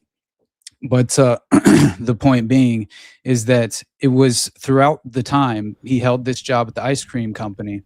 By the way, real quick, Austin, just for funsies, I was curious. Apparently John Wayne Gacy was a member of the Freemasons, if you didn't know that. There you go. I just looked it up just because I was like, is he? And he is. He was. He joined in 1969, was very active. So there you go. Yeah, so once again, we have Freemasonic theater playing out before our eyes. And there's a reason why I think that he went so far as to even go on the statement, or, make a statement at one point where you have the mother of one of Gacy's victims, John Mowry, who basically says, she goes on record claiming, when you have a child taken out of your life, it is like a little piece is taken out of your heart. It's like she made a lot of different statements to the media during the time in which she was pushing for Gacy to be given at least to be executed, right? Essentially is what she was ultimately hoping for and pushing for, and it's understandable. And Mowry, John Mowry, the victim, was, I believe, 19 at the time. He was a U.S. Marine and was studying to become an accountant. And he had allegedly gone to John Wayne Gacy's home for another job, right? Just like he procured so many of the other victims, which was by offering them a job to work for PDM contractors. And so understanding that the house on Summerdale, where all the bodies were found, many of the individuals in the serial killer syndicate that were, it was basically a flop house for this network. And so they had keys. Phil Paskey had keys, right? So you have these people who have keys to the property. And Gacy, when many of the victims were even killed, he wasn't even physically in the area, which I also find to be fascinating. And clearly he was, I believe, given the Patsy cover-up treatment in terms of not overexposing the overarching network behind, right, the proverbial Patsy. But the point being is that he was very much impersonating a police officer during this course of time, right? What's interesting to me is that you could look at this as obviously another way that he could provide himself with an avenue to procure children, right? And I think it was obviously on behalf of the Delta Project. And then beyond that, the psychological effect of impersonating a police officer inherently sort of equips John Wayne Gacy with this false sense of authority and security on behalf of the victim, right? Because they would even trust him a little bit more. He would buy a new vehicle that would be the current model of the police cruisers each and every year, basically, and they would be blacked out as if it were an undercover cop in an undercover car. And then he would even mount spotlights and things of that nature to make it seem more legitimate. And he would even introduce himself to the victims as an undercover cop, which would basically allow them further to again provide them with that false sense of security, so they would then trust him more than they obviously should. Which is, as Bobo's saying in the chat, never trust a cop. Right? Let's everybody just remind themselves. You're working at a disadvantage if you're trying to have an honest conversation with a police officer. That's just my personal opinion. But anyway, not to say that there isn't one person on the police force all throughout the domestic United States that doesn't mean well and have good intentions. You get my point, though. It's very much a big club, and we ain't in it, and that very, very much plays out on the streets on a daily basis as well. A tribalist mentality. But the point being is that he plays into this Freemasonic theater even more so, because at one point he has a reaction to the mother of John Mowry, who's going on the record pushing for his execution, saying that you can never forget things of this nature, as I mentioned before, obviously. And she's being entirely honest when she says these things. And so Mowry takes the job at John Wayne Gacy's home and PDM Contractors and never returns. And so then you have an interview conducted with John Wayne Gacy where he basically expresses zero remorse whatsoever in terms of, the death of John Mowry, and also the way in which the mother, Dolores Snyder, I believe is her name, was essentially acting, at the time. And so the point being is that in this interview, he essentially calls himself a victim, right, for being convicted of these crimes he didn't commit. And he effectively claims he only directly participated in, I believe, 2, but he has knowledge of 5, right, which is always interesting, right, as far as just the number clearly attributed to John Wayne Gacy is this 33 of victims. But so in this interview, he basically really goes on to say that and this is one of the when the mother basically goes on television, and so he reacts in this interview, and he says that one mother who goes on television all the time, who thinks I should be given 33 injections, I think she ought to take 33 Valiums and go lay down. If her Marine son was so great, then what the hell did he run away from home all the time? And then he says, and so anyway, the point being is that he's clearly leaning into this 33 number, which is fascinating. And even in one of the interviews, they directly address this. Now, if you notice, I believe it was not only Gacy, like there's a record of Gacy basically finding ironic humor in the fact that he performed as a clown for a business named after 33 flavors, as he was ultimately allegedly responsible for the deaths of 33 victims, which he claimed to be, a false number that was basically attributed to him when he didn't participate directly in any of this, or at least the vast majority of the deaths. And obviously he portrayed different clown personalities. It wasn't just Pogo that everybody thinks it was. I think he even played Patches, right? Patch Adams from the Finders, right?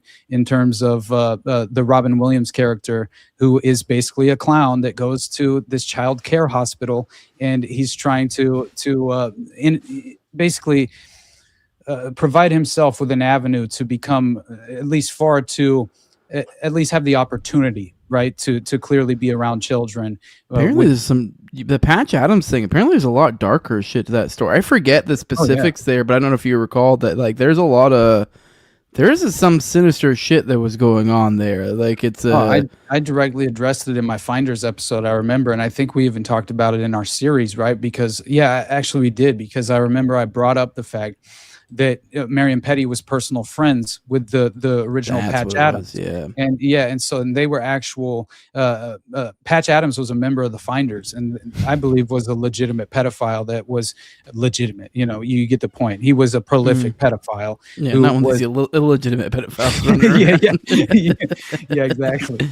But anyway, it's fascinating that this again happens to present itself in this specific criminal case, and especially with Gacy. And I think there's more process connections to this network as well, and especially in regard to some of the clowning connections in the area of Chicago at this time. But again, I'm really frustrated because I haven't been able. Not one of the videos that I presented tonight have I actually been able to hear on my end. So I have 2 other clips. It happens occasionally. It happened to me one time before where during the stream, for some reason, I couldn't actually hear the audio whenever I played a clip. But still, I'll use the captions and hopefully it won't be too awkward. But I'll at least play one video before we get out of here, because again, they actually suggest, not only does a victim who escaped John Wayne Gacy go on the record claiming that, yes, he did in fact present himself as an undercover cop, and also that he had to go to church, and that's the reason that he even let him leave after he basically raped him in the back room. It was fascinating stuff, but I didn't really buy this story, if I'm being honest, coming from this alleged victim that escaped the grasp of John Wayne Gacy. It didn't really fit. Personally, it seemed like maybe there's more to this individual alleged victim than we're meant to believe, and this victim is now providing us with the official version of events. That could potentially be a possibility. It's worth at least considering. And but anyway, if you didn't know, by the way, and there's John Wayne Gacy allegedly. This is according to one of the investigators. He would read Bible verses and scripture to his victims as they slowly died after being tortured to death, and then he would proceed to engage in necrophilia as he raped their dead corpses. So that is what one of the investigators said on an Inside Edition interview that I was watching just before his execution. I feel like so much of what they were trying to provide was justification in the subconscious minds of the general public to push for this to happen, so they could easily cover up this entire network, easy, tie the bow on and forget about it. And it's now in the annals of history.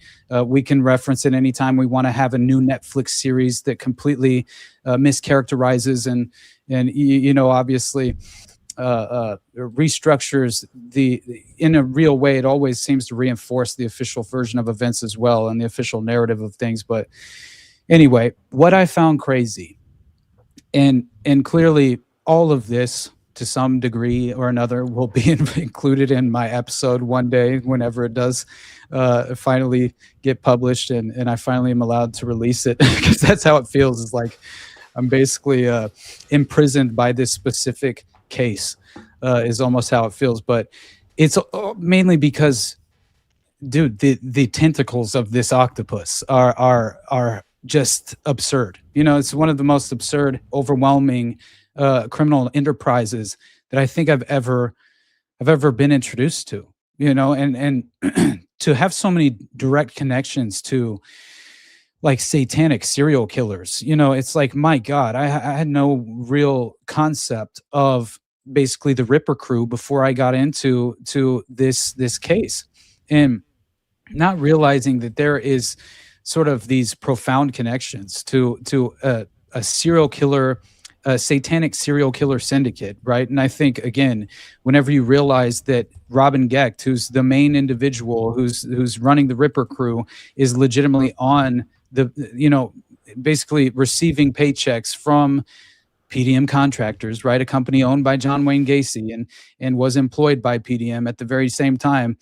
So the Ripper crew was a satanic cult, which was active in Chicago, right? And basically it was throughout the year 1981 to 1982, which is directly like given the primary focus.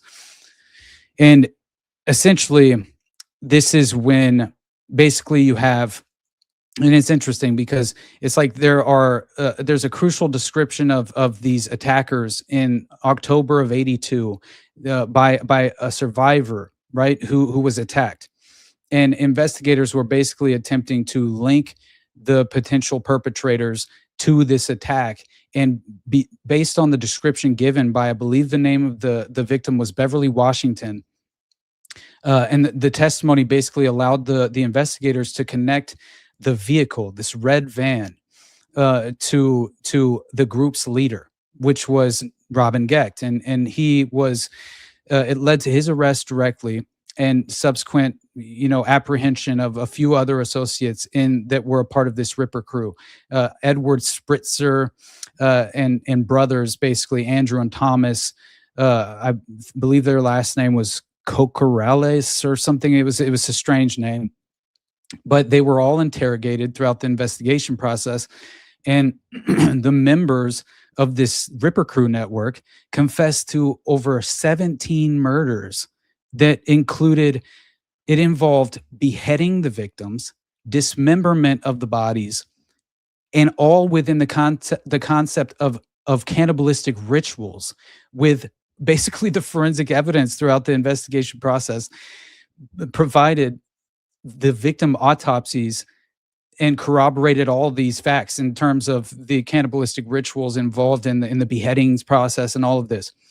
They were even like basically surgically removing the breasts of their victims as well, like some of the women that they were abusing and torturing to death. That was also a part of their process.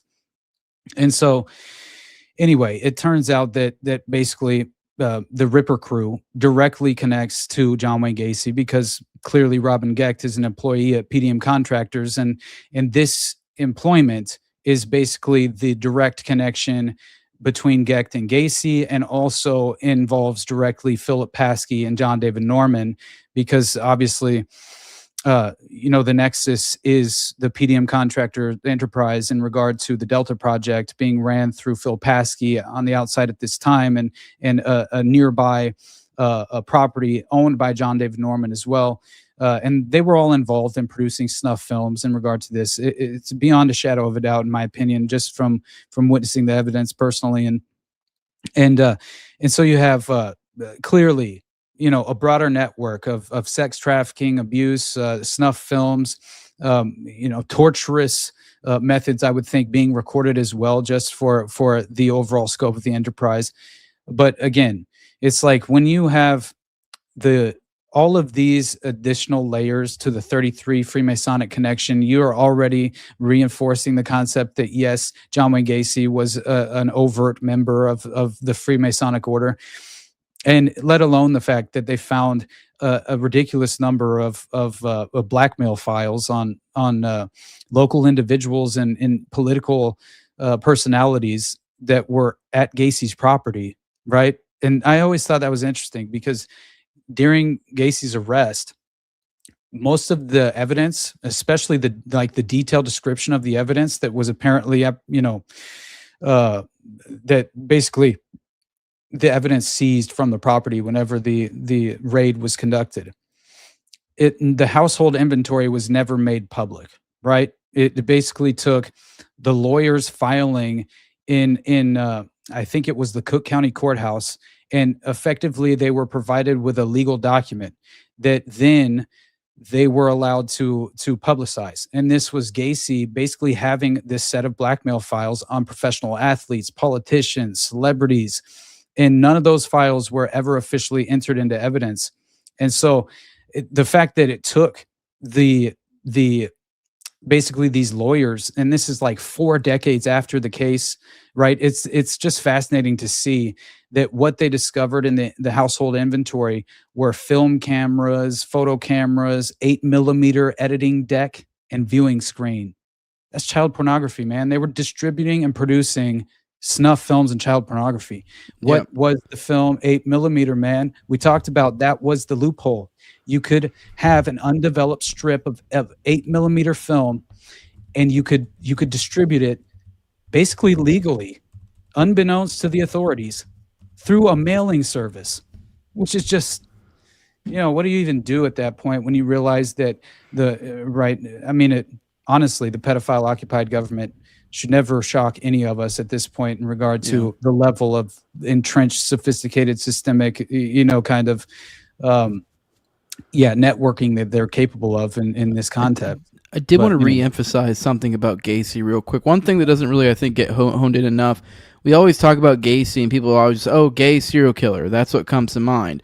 But keep in mind, we made the connection here to like snuff films and pedophilia, and people like they've almost done a successful trick where most people are like, what? Like it almost doesn't compute. Like, but if you look at the actual victims, they were like, yes. I mean, I don't think we weren't looking at 8 to 12 year range, but there were 14, 15, 16-year-olds, I believe, if I'm recalling correctly. I know there was at least one 15-year-old I remember, but I think there was actually, it was mostly in that 15 to 20 range. So that was what he was going for. So it wasn't, people seem to have this idea that he was going after early 20s men, and that was kind of exclusively it. No, it was kind of, it was 14 to 21 years old, basically. Yeah, exactly. That was basically the range of age. And I think the youngest was, guess what? His very first victim, the stepbrother of Paul Bonacci, Timothy McCoy.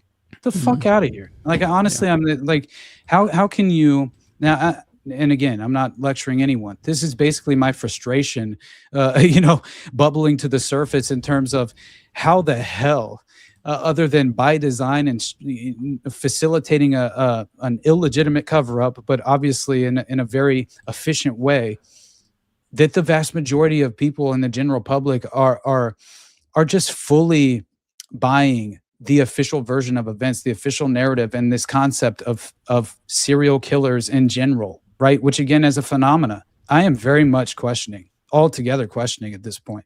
I don't believe in it's the same concept of the satanic panic to me, right? This is it's a cover-up tool, right? That is legitimately what it has become, right? Is a way in which you can efficiently delegitimize and discredit anyone who is actually poking holes objectively into that official narrative, and realizing that absolutely not was it only one sole perpetrator that committed 33 lone murders and this psychotic mind that acted alone. It's clearly a cartoonish false narrative. And I think realizing that John Wayne Gacy, and I mentioned to you, I think when you called me earlier, just the point in which I thought, mind control is a legitimate possibility, as far as, at the very least, removing his ability to engage in impulse control,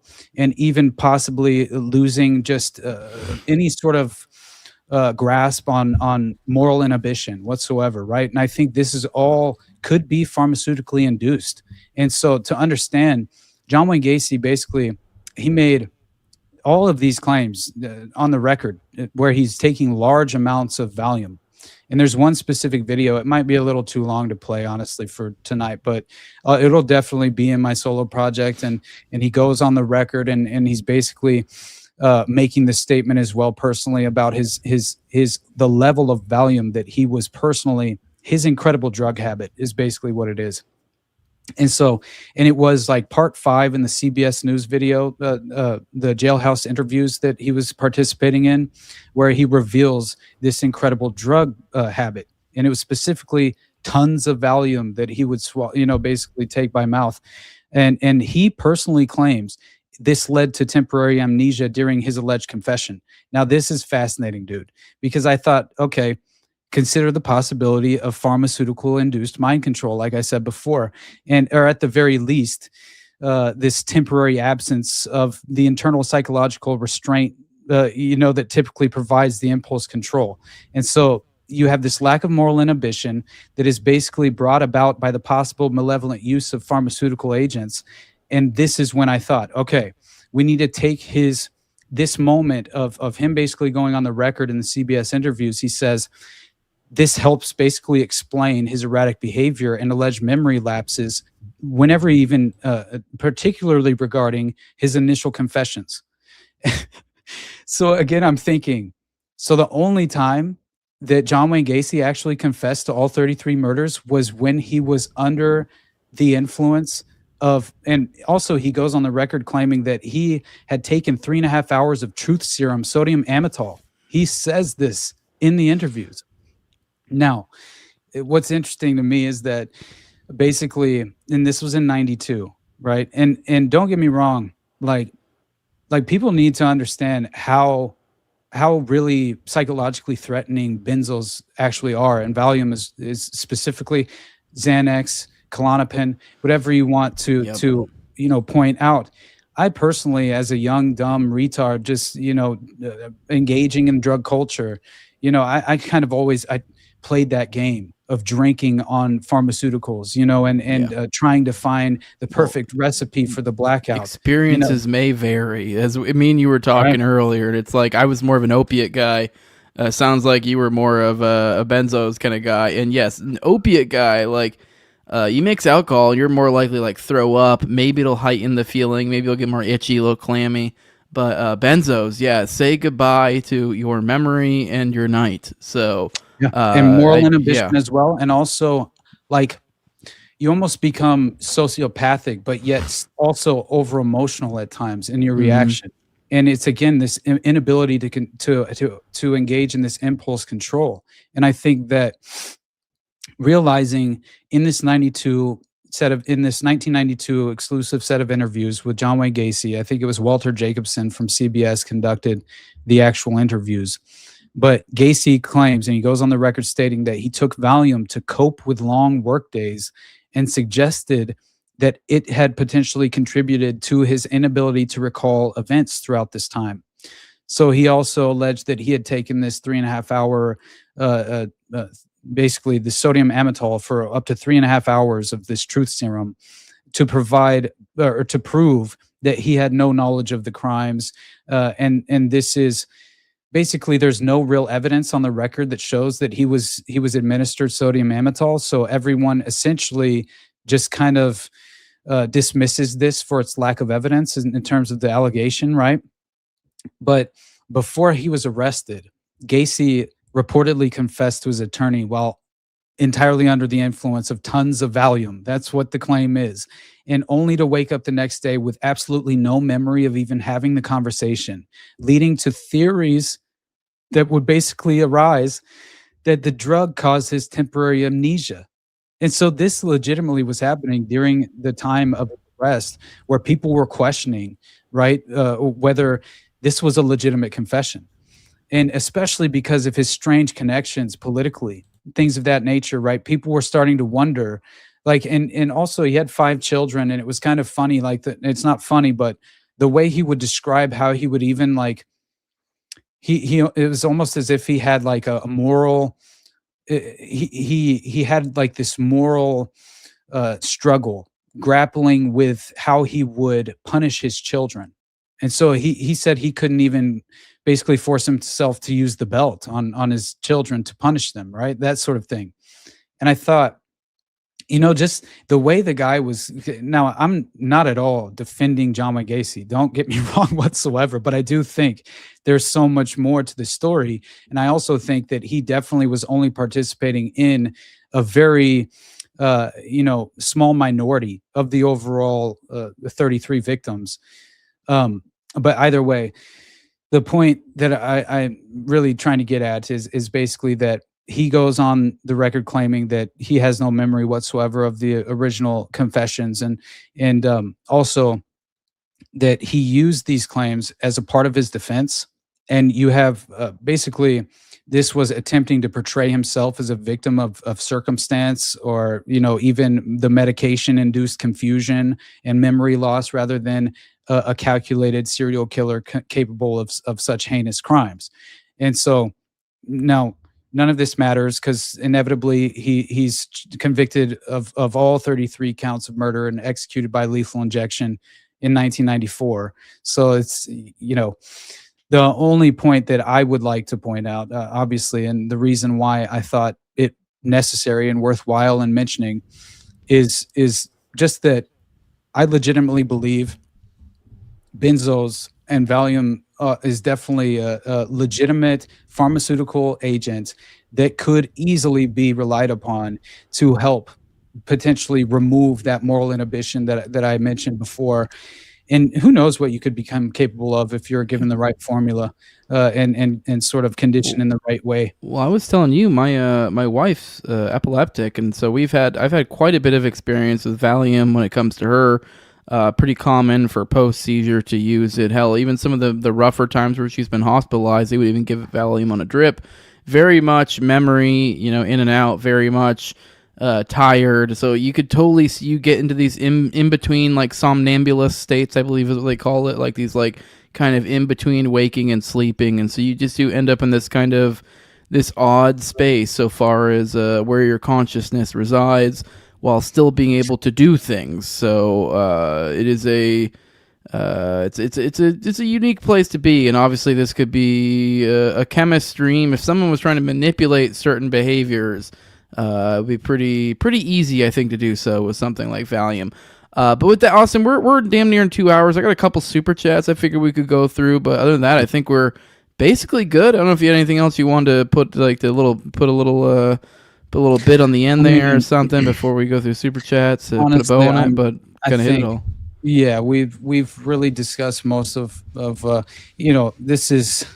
There's a reason I've been working on this case for so long. You know what I mean? It's like as soon as it does finally, I feel like I get to a let's just say a conclusion in terms of the overall, because I do think storytelling is taken for granted these days.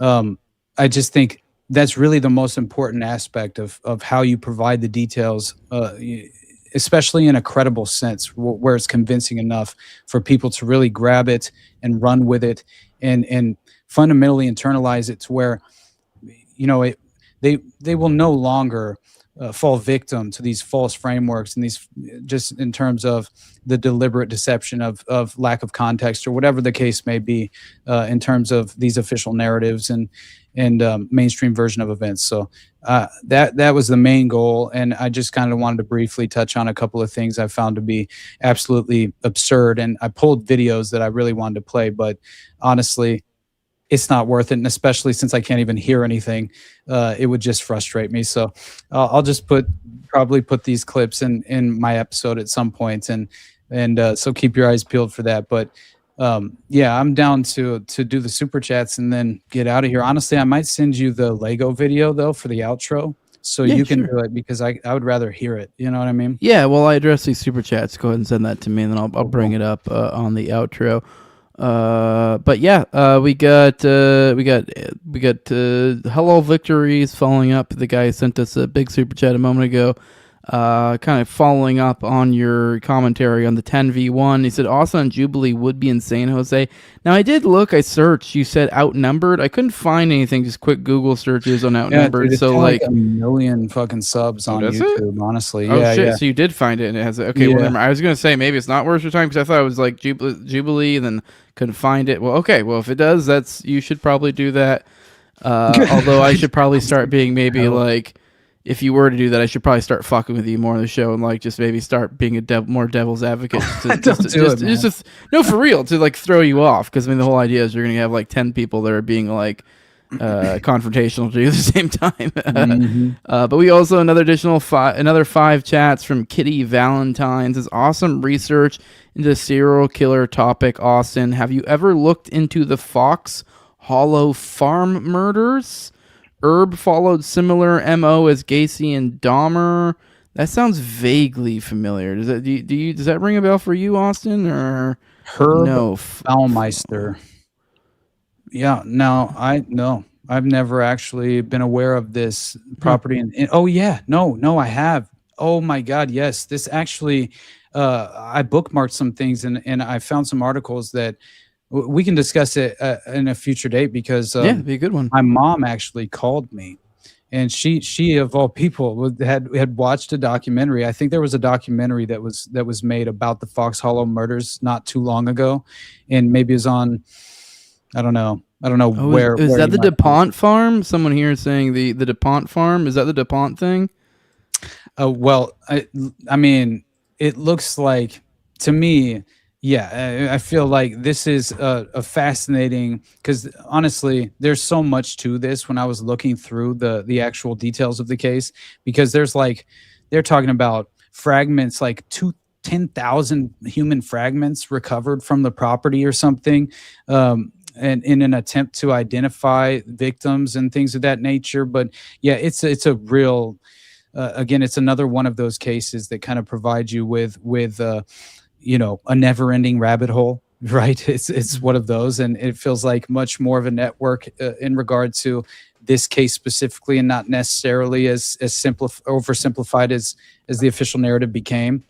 But still, I remember that basically this individual, Herb Baumeister, I don't know the inevitable result of the investigation, if I remember correctly. I can't remember exactly how it concluded, but let me see if I can find something. You know what? Now. This is ringing a bell now. The more that we're talking about, I remember the name Baumeister. I remember this was in Program to Kill, wasn't it? It was one of the different examples, I believe. I think so.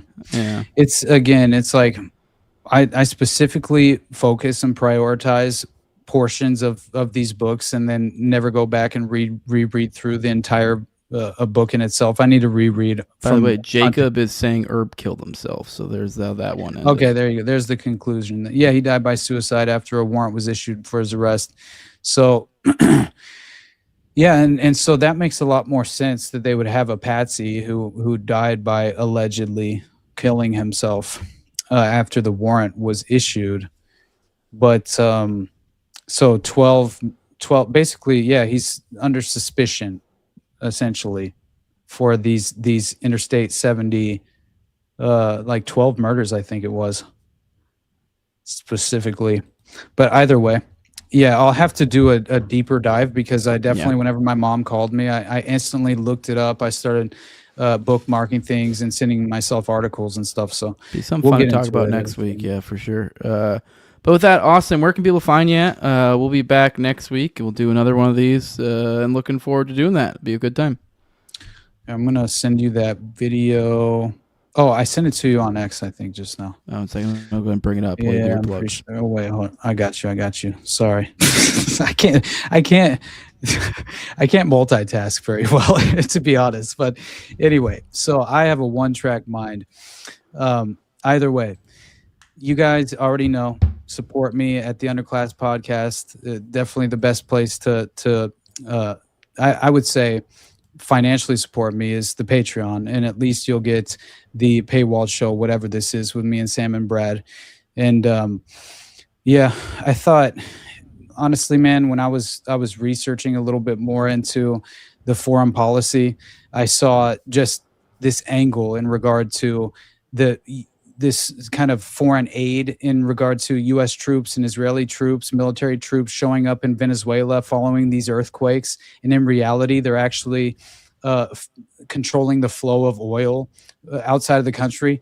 And so it just like, I feel like we are witnessing the strategic timing. And we mentioned as much in terms of whenever Venezuela conflict really kind of was given the green light and you had Maduro overthrown and things of that nature. It felt as if it was perfectly in time with the Middle Eastern conflict that would affect the oil industry. And so you would need some sort of self-serving, strategic, right, at the very least, softening in terms of the overall consequences.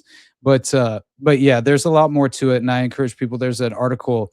It's called "Vultures Circling the Rubble," U.S. troops and businesses descend on Venezuela.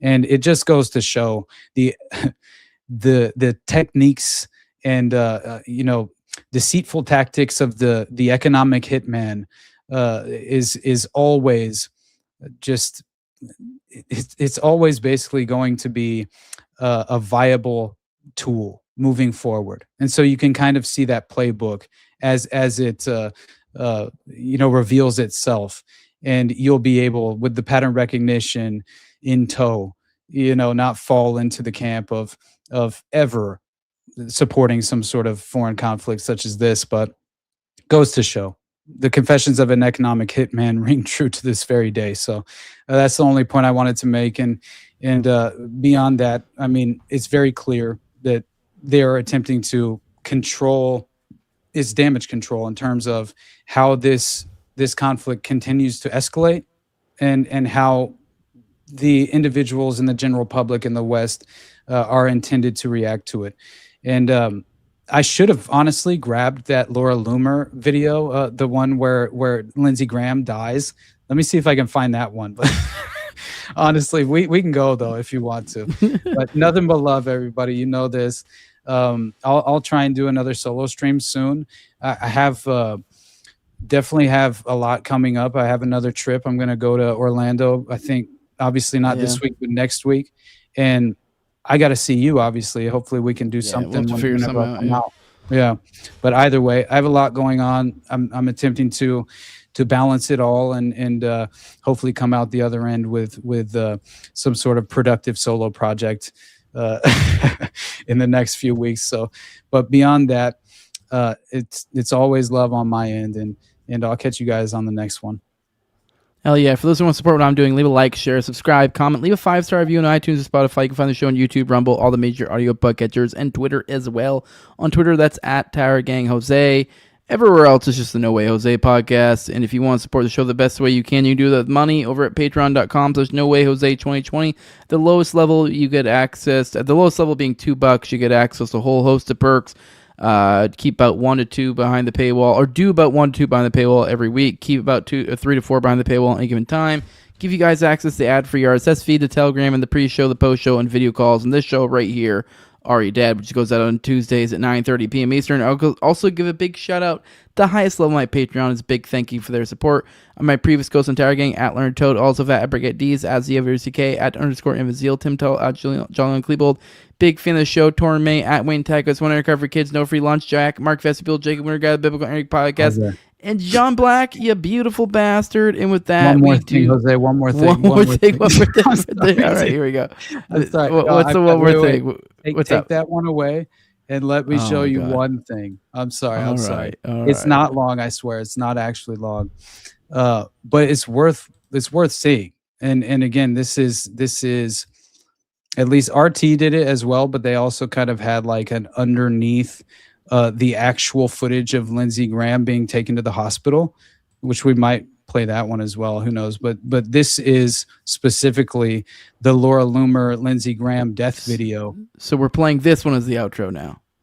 I mean, I guess we could, but okay. Oh, now I'm worried I won't be. Or are we doing 20 minutes of Lego Iran videos? What are we doing? The other one is longer, but I think it's more of a banger. This one is just like extraordinary. What the hell is this? So let's just watch it real quick and then do the outro Lego video. It'll be a double dose of Lego propaganda. I'm sorry, but it's worth it. I swear it's worth it. And if I can't hear this, I'm going to be so pissed. I can't hear it.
Right?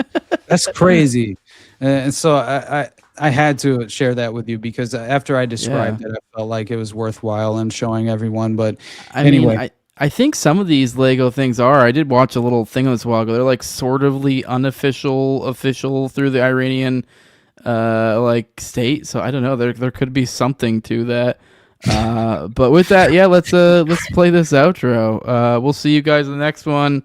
Love you all. Bye-bye.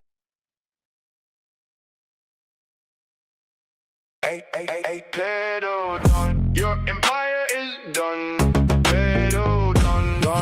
You started the war, you thought you would win.